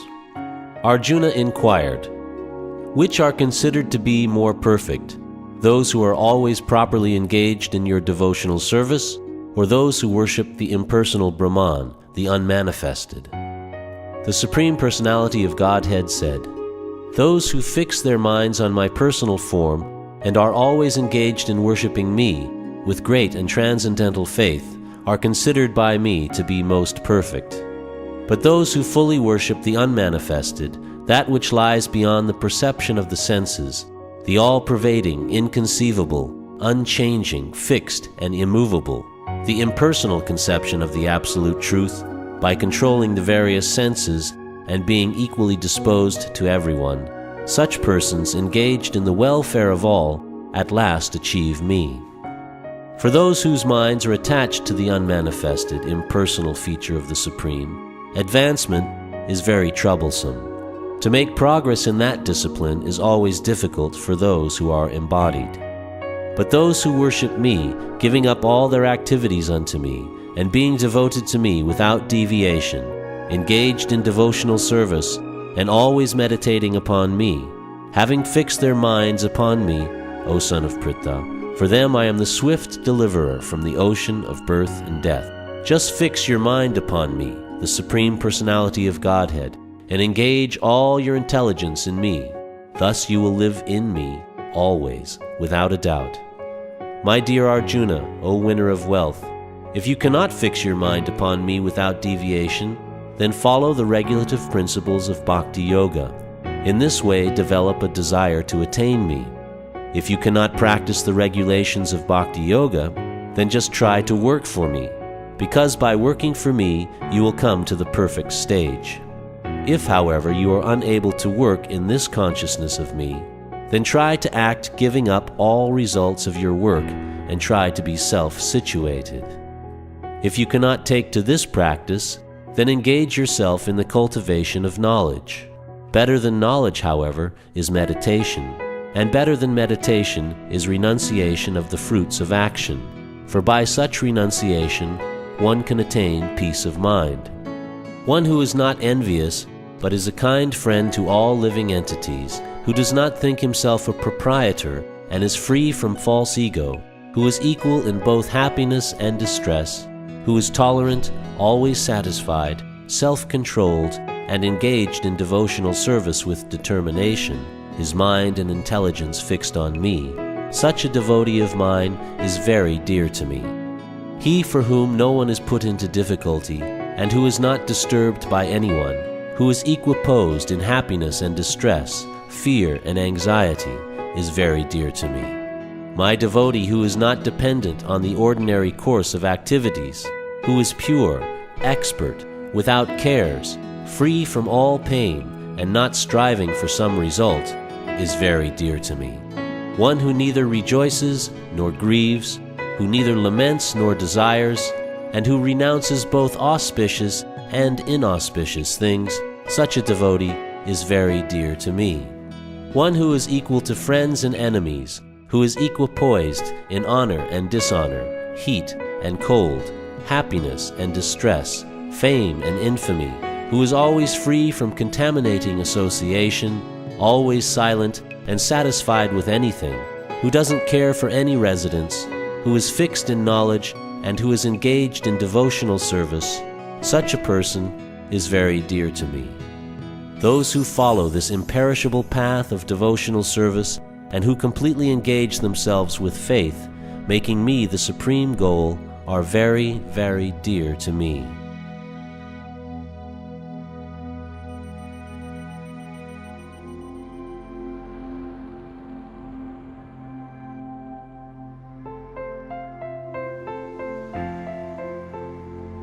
Chapter 13.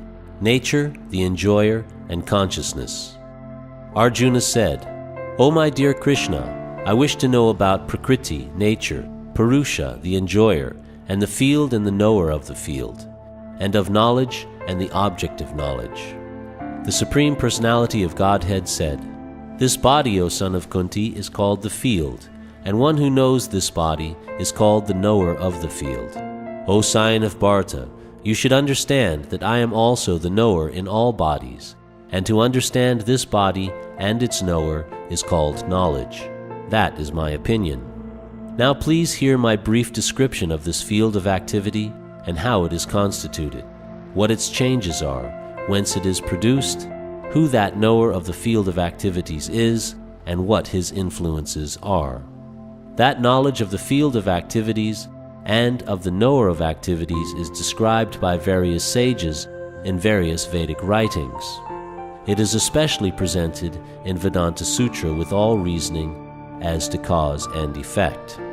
The 5 great elements, false ego, intelligence, the unmanifested, the 10 senses and the mind, the 5 sense objects, desire, hatred, happiness, distress, the aggregate, the life symptoms, and convictions. All these are considered in summary to be the field of activities and its interactions. Humility, pridelessness, non-violence, tolerance, simplicity, approaching a bona fide spiritual master, cleanliness, steadiness, self-control, renunciation of the objects of sense gratification, absence of false ego, the perception of the evil of birth, death, old age, and disease, detachment, freedom from entanglement with children, wife, home, and the rest, even-mindedness amid pleasant and unpleasant events, constant and unalloyed devotion to me, aspiring to live in a solitary place, detachment from the general mass of people, accepting the importance of self-realization, and philosophical search for the absolute truth, all these I declare to be knowledge, and besides this, whatever there may be, is ignorance. I shall now explain the knowable, knowing which you will taste the eternal. Brahman, the spirit, beginningless and subordinate to me, lies beyond the cause and effect of this material world. Everywhere are his hands and legs, his eyes, heads, and faces, and he has ears everywhere. And in this way the Supersoul exists, pervading everything. The Supersoul is the original source of all senses, yet he is without senses. He is unattached, although he is the maintainer of all living beings. He transcends the modes of nature, and at the same time he is the master of all the modes of material nature. The Supreme Truth exists outside and inside of all living beings, the moving and the non-moving. Because he is subtle, he is beyond the power of the material senses to see or to know. Although far, far away, he is also near to all. Although the Supersoul appears to be divided among beings, he is never divided. He is situated as one. Although he is the maintainer of every living entity, it is to be understood that he devours and develops all. He is the source of light in all luminous objects. He is beyond the darkness of matter and is unmanifested.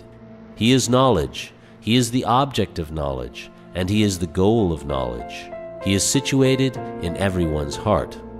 Thus the field of activities, the body, knowledge, and the knowable have been summarily described by me. Only my devotees can understand this thoroughly and thus attain to my nature. Material nature and the living entities should be understood to be beginningless. Their transformations and the modes of matter are products of material nature. Nature is said to be the cause of all material causes and effects, whereas the living entity is the cause of the various sufferings and enjoyments in this world. The living entity in material nature thus follows the ways of life, enjoying the 3 modes of nature. This is due to his association with that material nature. Thus he meets with good and evil among various species. Yet in this body there is another, a transcendental enjoyer, who is the Lord, the supreme proprietor, who exists as the overseer and permitter, and who is known as the Supersoul.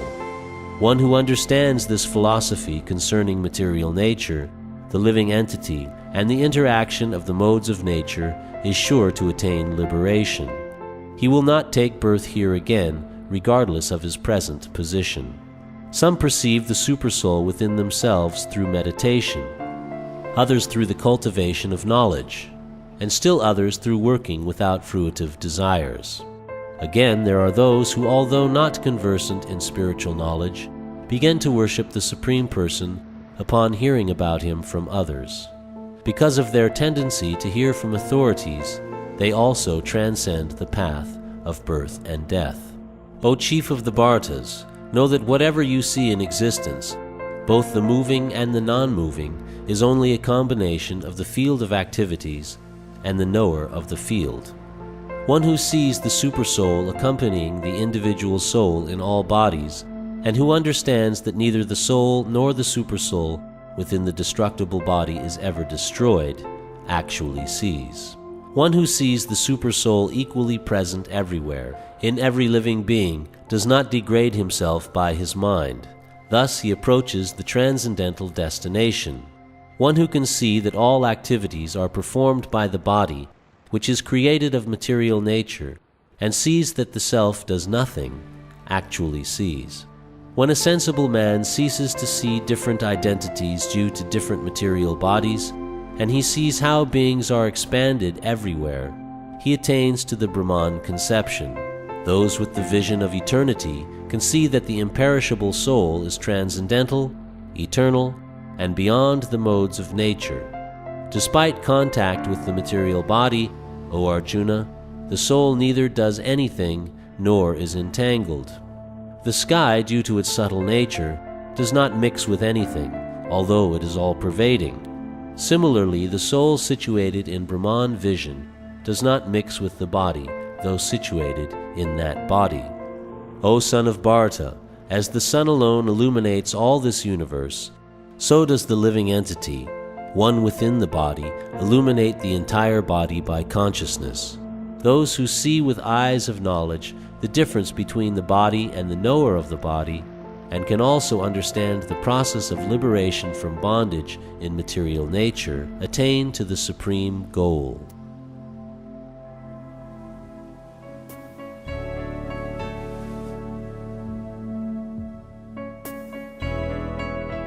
Chapter 14. The Three Modes of Material Nature. The Supreme Personality of Godhead said, "Again I shall declare to you this supreme wisdom, the best of all knowledge, knowing which all the sages have attained the supreme perfection. By becoming fixed in this knowledge, one can attain to the transcendental nature like my own.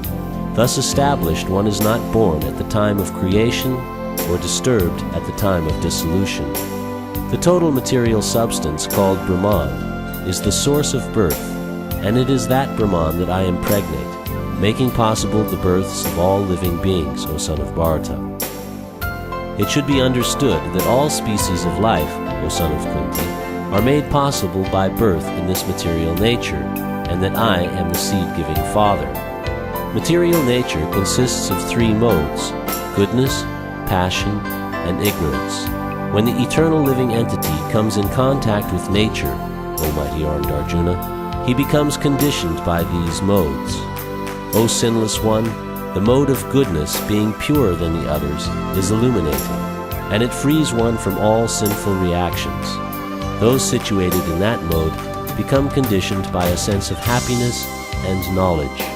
The mode of passion is born of unlimited desires and longings, O son of Kunti, and because of this the embodied living entity is bound to material fruitive actions.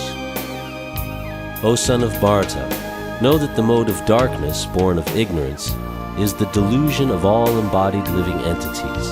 The results of this mode are madness, indolence, and sleep, which bind the conditioned soul. O son of Bharata, the mode of goodness conditions one to happiness, passion conditions one to fruitive action, and ignorance, covering one's knowledge, binds one to madness. Sometimes the mode of goodness becomes prominent, defeating the modes of passion and ignorance, O son of Bharata. Sometimes the mode of passion defeats goodness and ignorance, and at other times ignorance defeats goodness and passion. In this way there is always competition for supremacy. The manifestations of the mode of goodness can be experienced when all the gates of the body are illuminated by knowledge. O chief of the Bharatas, when there is an increase in the mode of passion, the symptoms of great attachment, fruitive activity, intense endeavour, and uncontrollable desire and hankering develop. When there is an increase in the mode of ignorance, O son of Kuru, darkness, inertia, madness, and illusion are manifested. When one dies in the mode of goodness, he attains to the pure higher planets of the great sages. When one dies in the mode of passion, he takes birth among those engaged in fruitive activities, and when one dies in the mode of ignorance, he takes birth in the animal kingdom. The result of pious action is pure and is said to be in the mode of goodness, but action done in the mode of passion results in misery, and action performed in the mode of ignorance results in foolishness. From the mode of goodness, real knowledge develops. From the mode of passion, greed develops, and from the mode of ignorance develops foolishness, madness, and illusion. Those situated in the mode of goodness gradually go upward to the higher planets. Those in the mode of passion live on the earthly planets, and those in the abominable mode of ignorance go down to the hellish worlds. When one properly sees that in all activities no other performer is at work than these modes of nature, and he knows the Supreme Lord, who is transcendental to all these modes, he attains my spiritual nature. When the embodied being is able to transcend these three modes associated with the material body, he can become free from birth, death, old age, and their distresses, and can enjoy nectar even in this life. Arjuna inquired, "O my dear Lord, by which symptoms is one known who is transcendental to these three modes? What is his behavior, and how does he transcend the modes of nature?" The Supreme Personality of Godhead said, "O son of Pandu, he who does not hate illumination, attachment and delusion when they are present, or long for them when they disappear, who is unwavering and undisturbed through all these reactions of the material qualities, remaining neutral and transcendental, knowing that the modes alone are active, who is situated in the self and regards alike happiness and distress, who looks upon a lump of earth, a stone, and a piece of gold with an equal eye, who is equal toward the desirable and the undesirable, who is steady, situated equally well in praise and blame, honor and dishonor, who treats alike both friend and enemy, and who has renounced all material activities. Such a person is said to have transcended the modes of nature." One who engages in full devotional service, unfailing in all circumstances, at once transcends the modes of material nature, and thus comes to the level of Brahman. And I am the basis of the impersonal Brahman, which is immortal, imperishable, and eternal, and is the constitutional position of ultimate happiness.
Life they are struggling very hard with the six senses, which include the mind.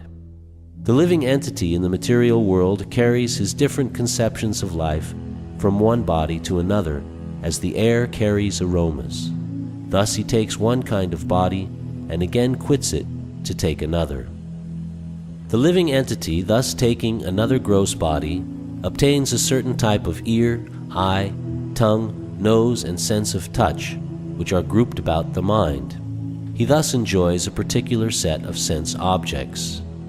The foolish cannot understand how a living entity can quit his body, nor can they understand what sort of body he enjoys under the spell of the modes of nature. But one whose eyes are trained in knowledge can see all this. The endeavoring transcendentalists, who are situated in self-realization, can see all this clearly, but those whose minds are not developed and who are not situated in self-realization cannot see what is taking place, though they may try to. The splendor of the sun, which dissipates the darkness of the whole world, comes from me, and the splendor of the moon and the splendor of fire are also from me. I enter into each planet, and by my energy they stay in orbit. I become the moon and thereby supply the juice of life to all vegetables. I am the fire of digestion in the bodies of all living entities, and I join with the fire of life, outgoing and incoming, to digest the four kinds of foodstuff. I am seated in everyone's heart, and from me comes remembrance, knowledge, and forgetfulness. By all the Vedas I am to be known. Indeed, I am the compiler of the Vedanta, and I am the knower of the Vedas. There are two classes of beings, the fallible and the infallible. In the material world, every living entity is fallible, and in the spiritual world, every living entity is called infallible. Besides these two, there is the greatest living personality, the Supreme Soul, the imperishable Lord Himself, who has entered the three worlds and is maintaining them. Because I am transcendental, beyond both the fallible and the infallible, and because I am the greatest, I am celebrated both in the world and in the Vedas as that Supreme Person. Whoever knows me as the Supreme Personality of Godhead, without doubting, is the knower of everything. He therefore engages himself in full devotional service to me, O son of Bharata. This is the most confidential part of the Vedic scriptures, O sinless one, and it is disclosed now by me. Whoever understands this will become wise, and his endeavors will know perfection.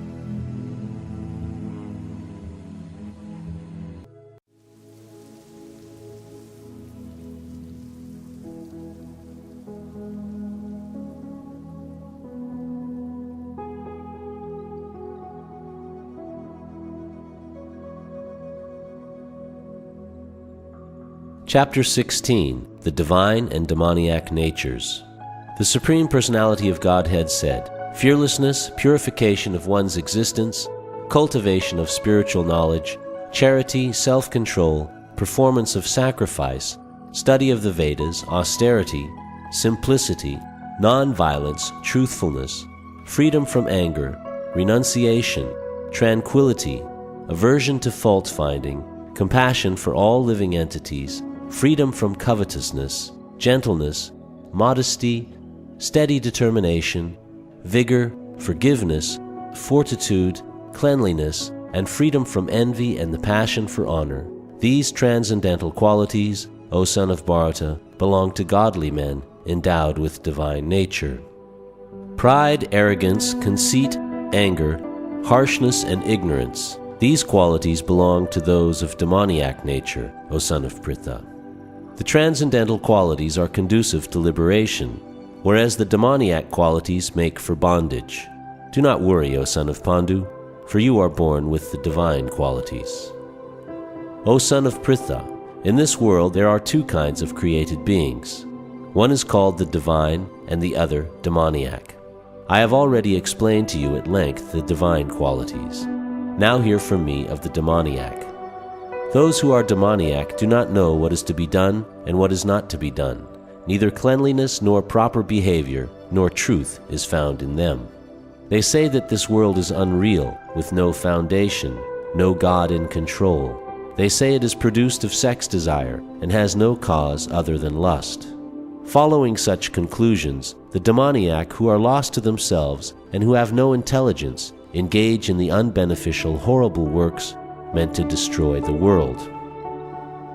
Taking shelter of insatiable lust and absorbed in the conceit of pride and false prestige, the demoniac thus illusioned are always sworn to unclean work, attracted by the impermanent. They believe that to gratify the senses is the prime necessity of human civilization. Thus, until the end of life, their anxiety is immeasurable. Bound by a network of hundreds of thousands of desires and absorbed in lust and anger, they secure money by illegal means for sense gratification. The demoniac person thinks, "So much wealth do I have today, and I will gain more according to my schemes. So much is mine now, and it will increase in the future, more and more. He is my enemy, and I have killed him, and my other enemies will also be killed. I am the Lord of everything. I am the enjoyer. I am perfect, powerful, and happy. I am the richest man, surrounded by aristocratic relatives. There is none so powerful and happy as I am. I shall perform sacrifices. I shall give some charity, and thus I shall rejoice." In this way, such persons are deluded by ignorance. Thus perplexed by various anxieties and bound by a network of illusions, they become too strongly attached to sense enjoyment and fall down into hell. Self-complacent and always impudent, deluded by wealth and false prestige, they sometimes proudly perform sacrifices in name only, without following any rules or regulations.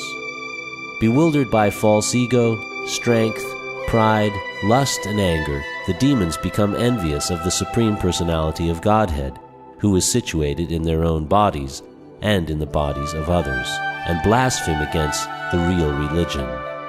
Those who are envious and mischievous, who are the lowest among men, I perpetually cast into the ocean of material existence, into various demoniac species of life.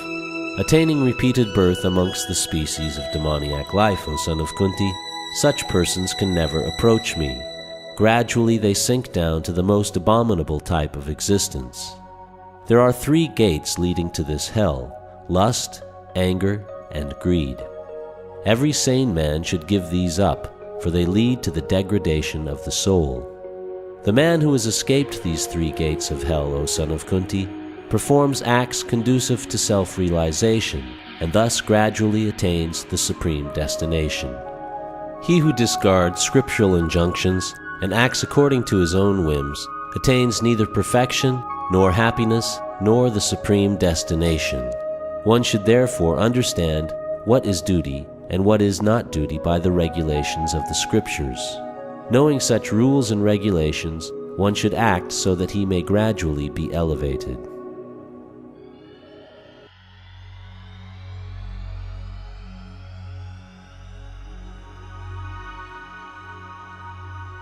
Chapter 17. The Divisions of Faith. Arjuna inquired, "O Krishna, what is the situation of those who do not follow the principles of Scripture, but worship according to their own imagination? Are they in goodness, in passion, or in ignorance?" The Supreme Personality of Godhead said, "According to the modes of nature acquired by the embodied soul, one's faith can be of 3 kinds: in goodness, in passion, or in ignorance. Now hear about these.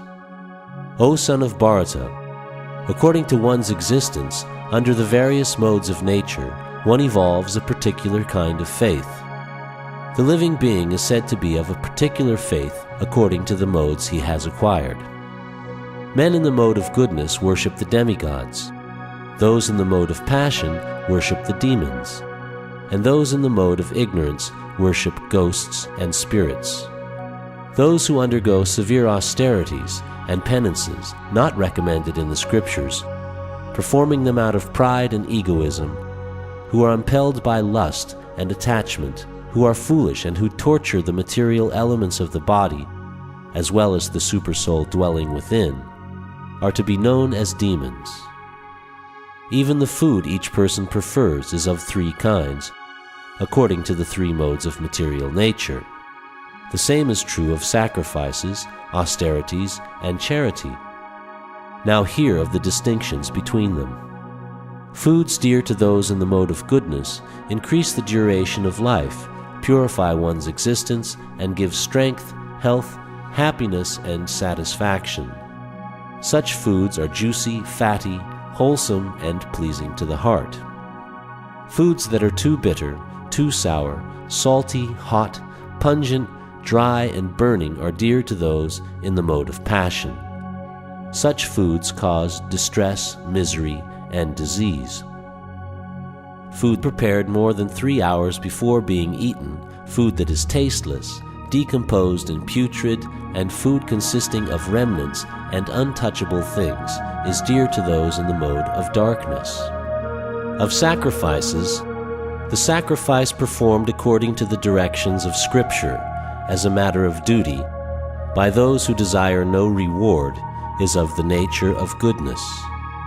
But the sacrifice performed for some material benefit, or for the sake of pride, O chief of the Bharatas, you should know to be in the mode of passion. Any sacrifice performed without regard for the directions of Scripture, without distribution of prasadam, spiritual food, without chanting of Vedic hymns and remunerations to the priests, and without faith, is considered to be in the mode of ignorance.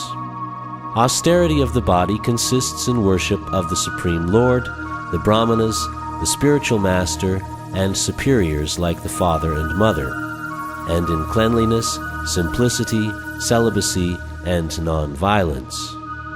Austerity of speech consists in speaking words that are truthful, pleasing, beneficial, and not agitating to others, and also in regularly reciting Vedic literature. And satisfaction, simplicity, gravity, self-control, and purification of one's existence are the austerities of the mind. This threefold austerity, performed with transcendental faith by men not expecting material benefits, but engaged only for the sake of the Supreme, is called austerity in goodness. Penance performed out of pride and for the sake of gaining respect, honor, and worship is said to be in the mode of passion. It is neither stable nor permanent. Penance performed out of foolishness, with self-torture, or to destroy or injure others, is said to be in the mode of ignorance. Charity given out of duty, without expectation of return, at the proper time and place, and to a worthy person, is considered to be in the mode of goodness. But charity performed with the expectation of some return, or with a desire for fruitive results, or in a grudging mood, is said to be charity in the mode of passion. And charity performed at an impure place, at an improper time, to unworthy persons, or without proper attention and respect, is said to be in the mode of ignorance. From the beginning of creation, the three words Om Tat Sat were used to indicate the supreme absolute truth. These three symbolic representations were used by Brahmanas while chanting the hymns of the Vedas and during sacrifices for the satisfaction of the Supreme. Therefore, transcendentalists, undertaking performances of sacrifice, charity, and penance in accordance with scriptural regulations, begin always with Om to attain the Supreme. Without desiring fruitive results, one should perform various kinds of sacrifice, penance, and charity with the word Tat. The purpose of such transcendental activities is to get free from material entanglement. The absolute truth is the objective of devotional service, and it is indicated by the word Sat. The performer of such sacrifice is also called Sat, as are all works of sacrifice, penance, and charity, which, true to the absolute nature, are performed to please the Supreme Person, O son of Pritha. Anything done as sacrifice, charity, or penance without faith in the Supreme, O son of Pritha, is impermanent. It is called asat, and it is useless both in this life and the next.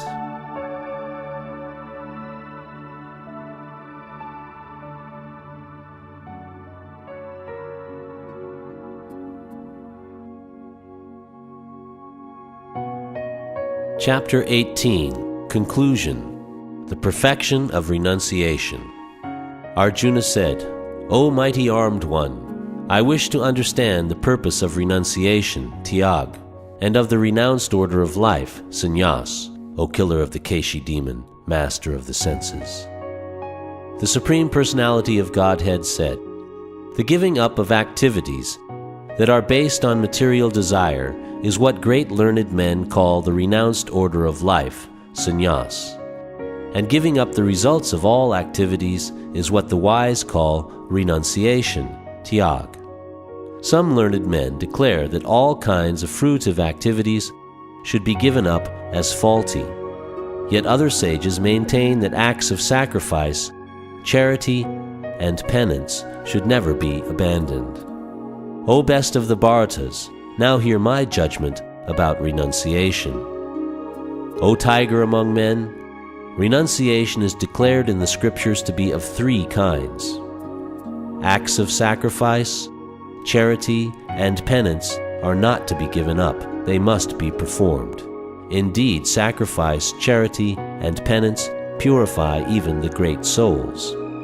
All these activities should be performed without attachment or any expectation of result. They should be performed as a matter of duty, O son of Pritha. That is my final opinion. Prescribed duties should never be renounced. If one gives up his prescribed duties because of illusion, such renunciation is said to be in the mode of ignorance. Anyone who gives up prescribed duties as troublesome or out of fear of bodily discomfort is said to have renounced in the mode of passion. Such action never leads to the elevation of renunciation.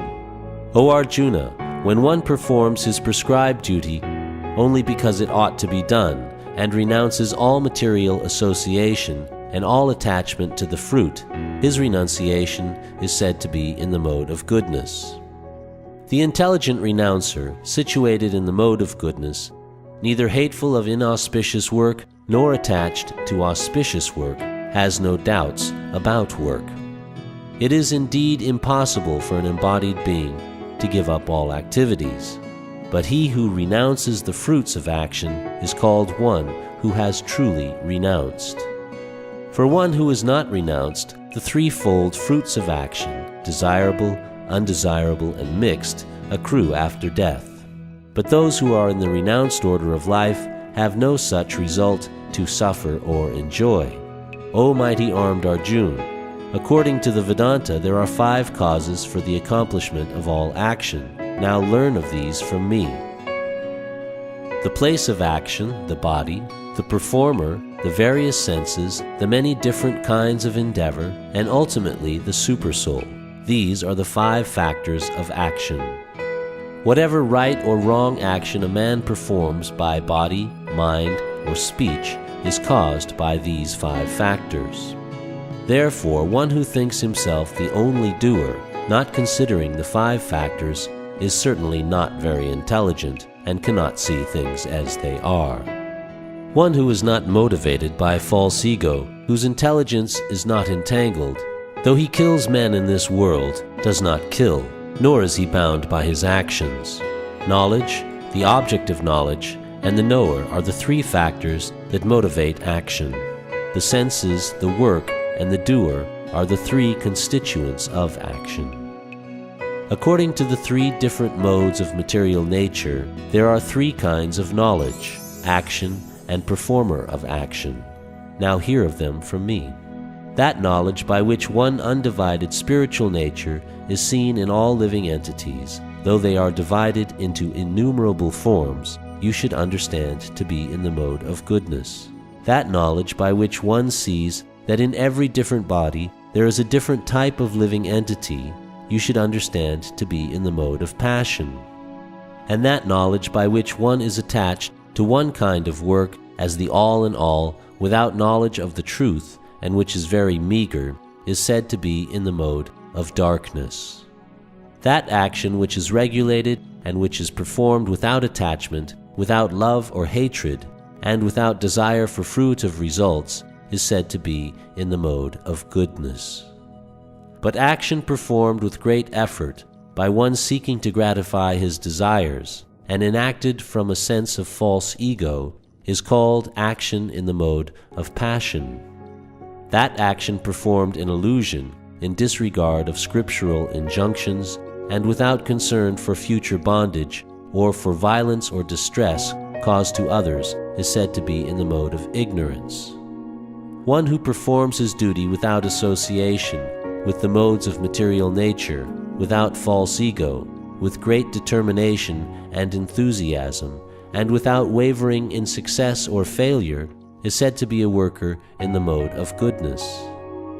The worker who is attached to work and the fruits of work, desiring to enjoy those fruits, and who is greedy, always envious, impure, and moved by joy and sorrow, is said to be in the mode of passion.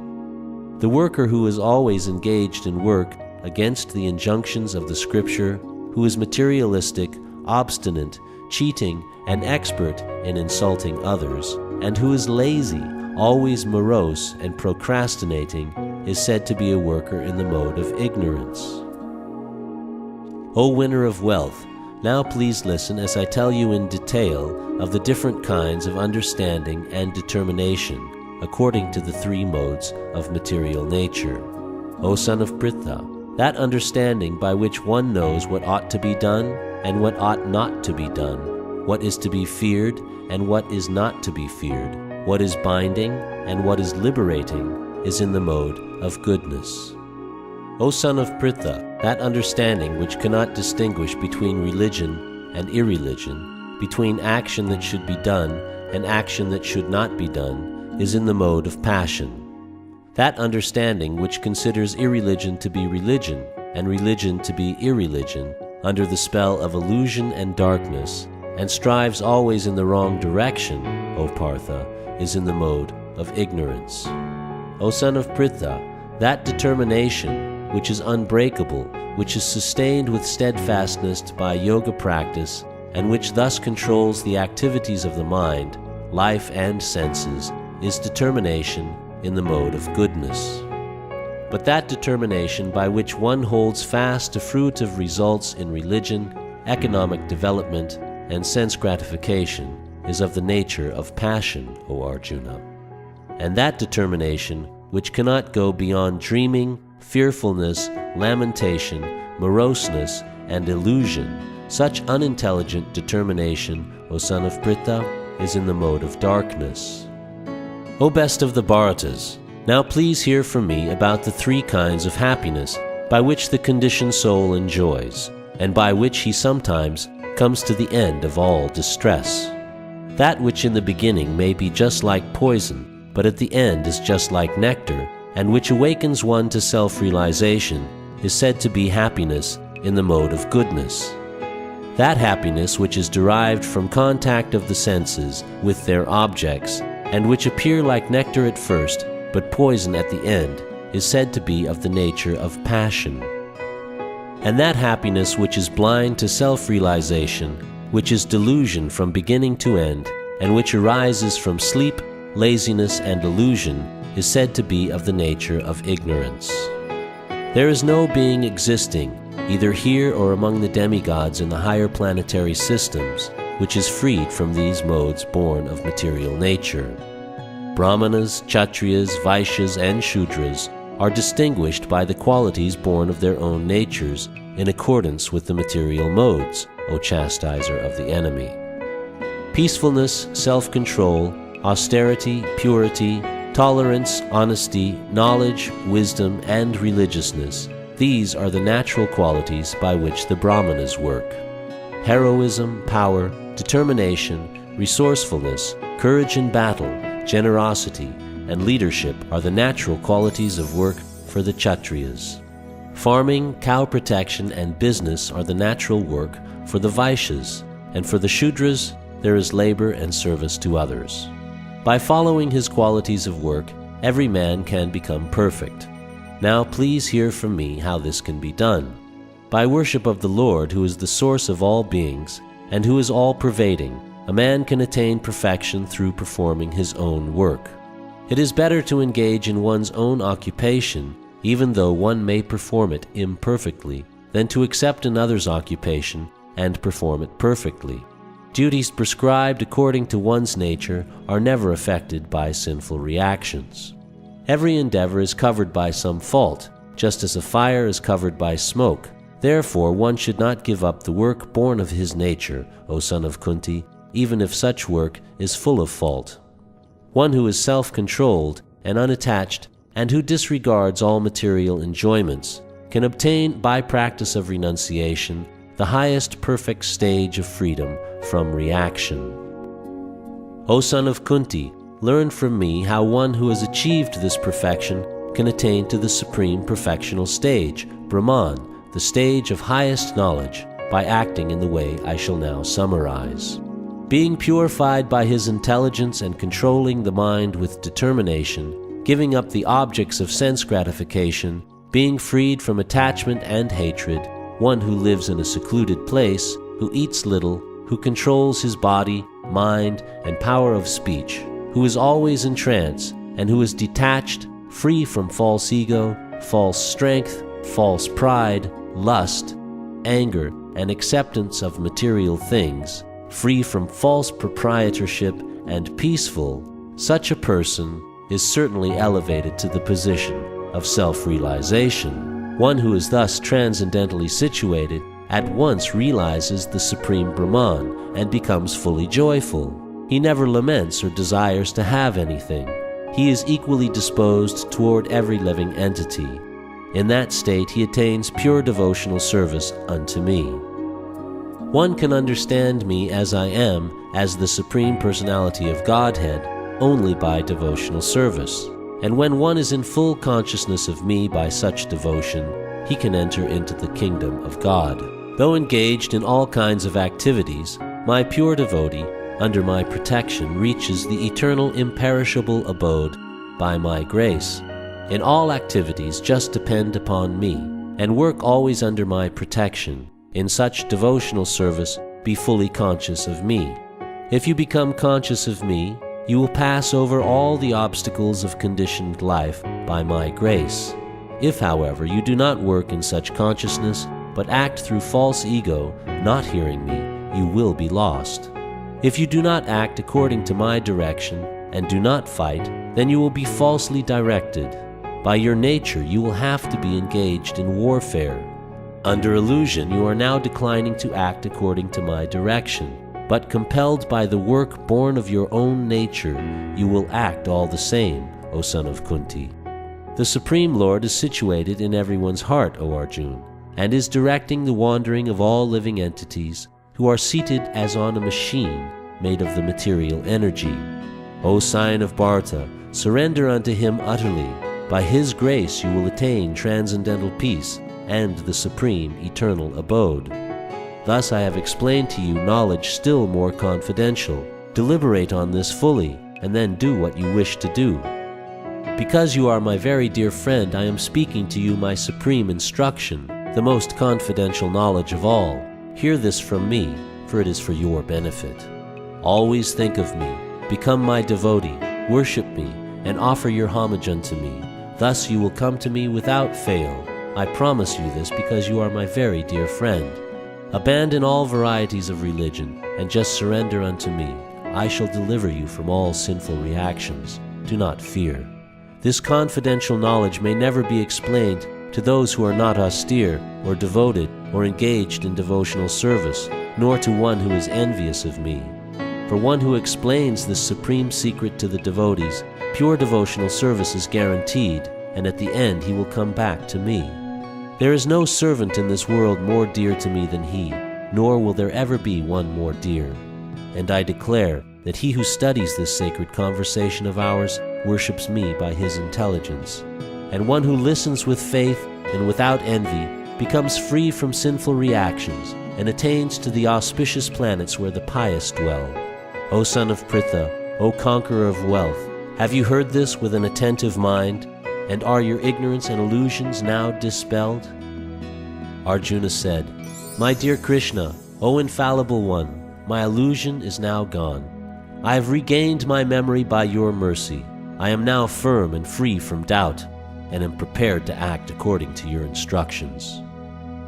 Sanjaya said, Thus I have heard the conversation of two great souls, Krishna and Arjuna, and so wonderful is that message that my hair is standing on end. By the mercy of Vyasa, I have heard these most confidential talks directly from the master of all mysticism, Krishna, who is speaking personally to Arjuna. O king, as I repeatedly recall this wondrous and holy dialogue between Krishna and Arjuna, I take pleasure, being thrilled at every moment.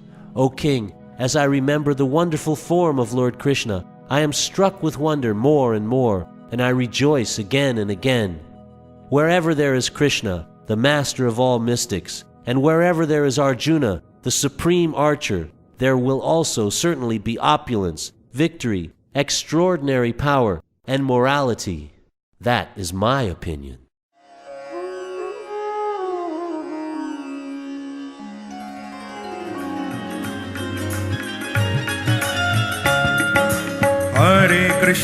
Hare Krishna, Krishna Krishna, Hare Hare. Hare Krishna, Krishna Krishna, Hare Hare. Oh Hare Ram, Ram Ram, Hare Hare.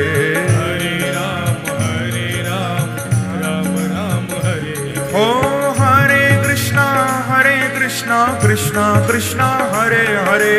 Hare Krishna,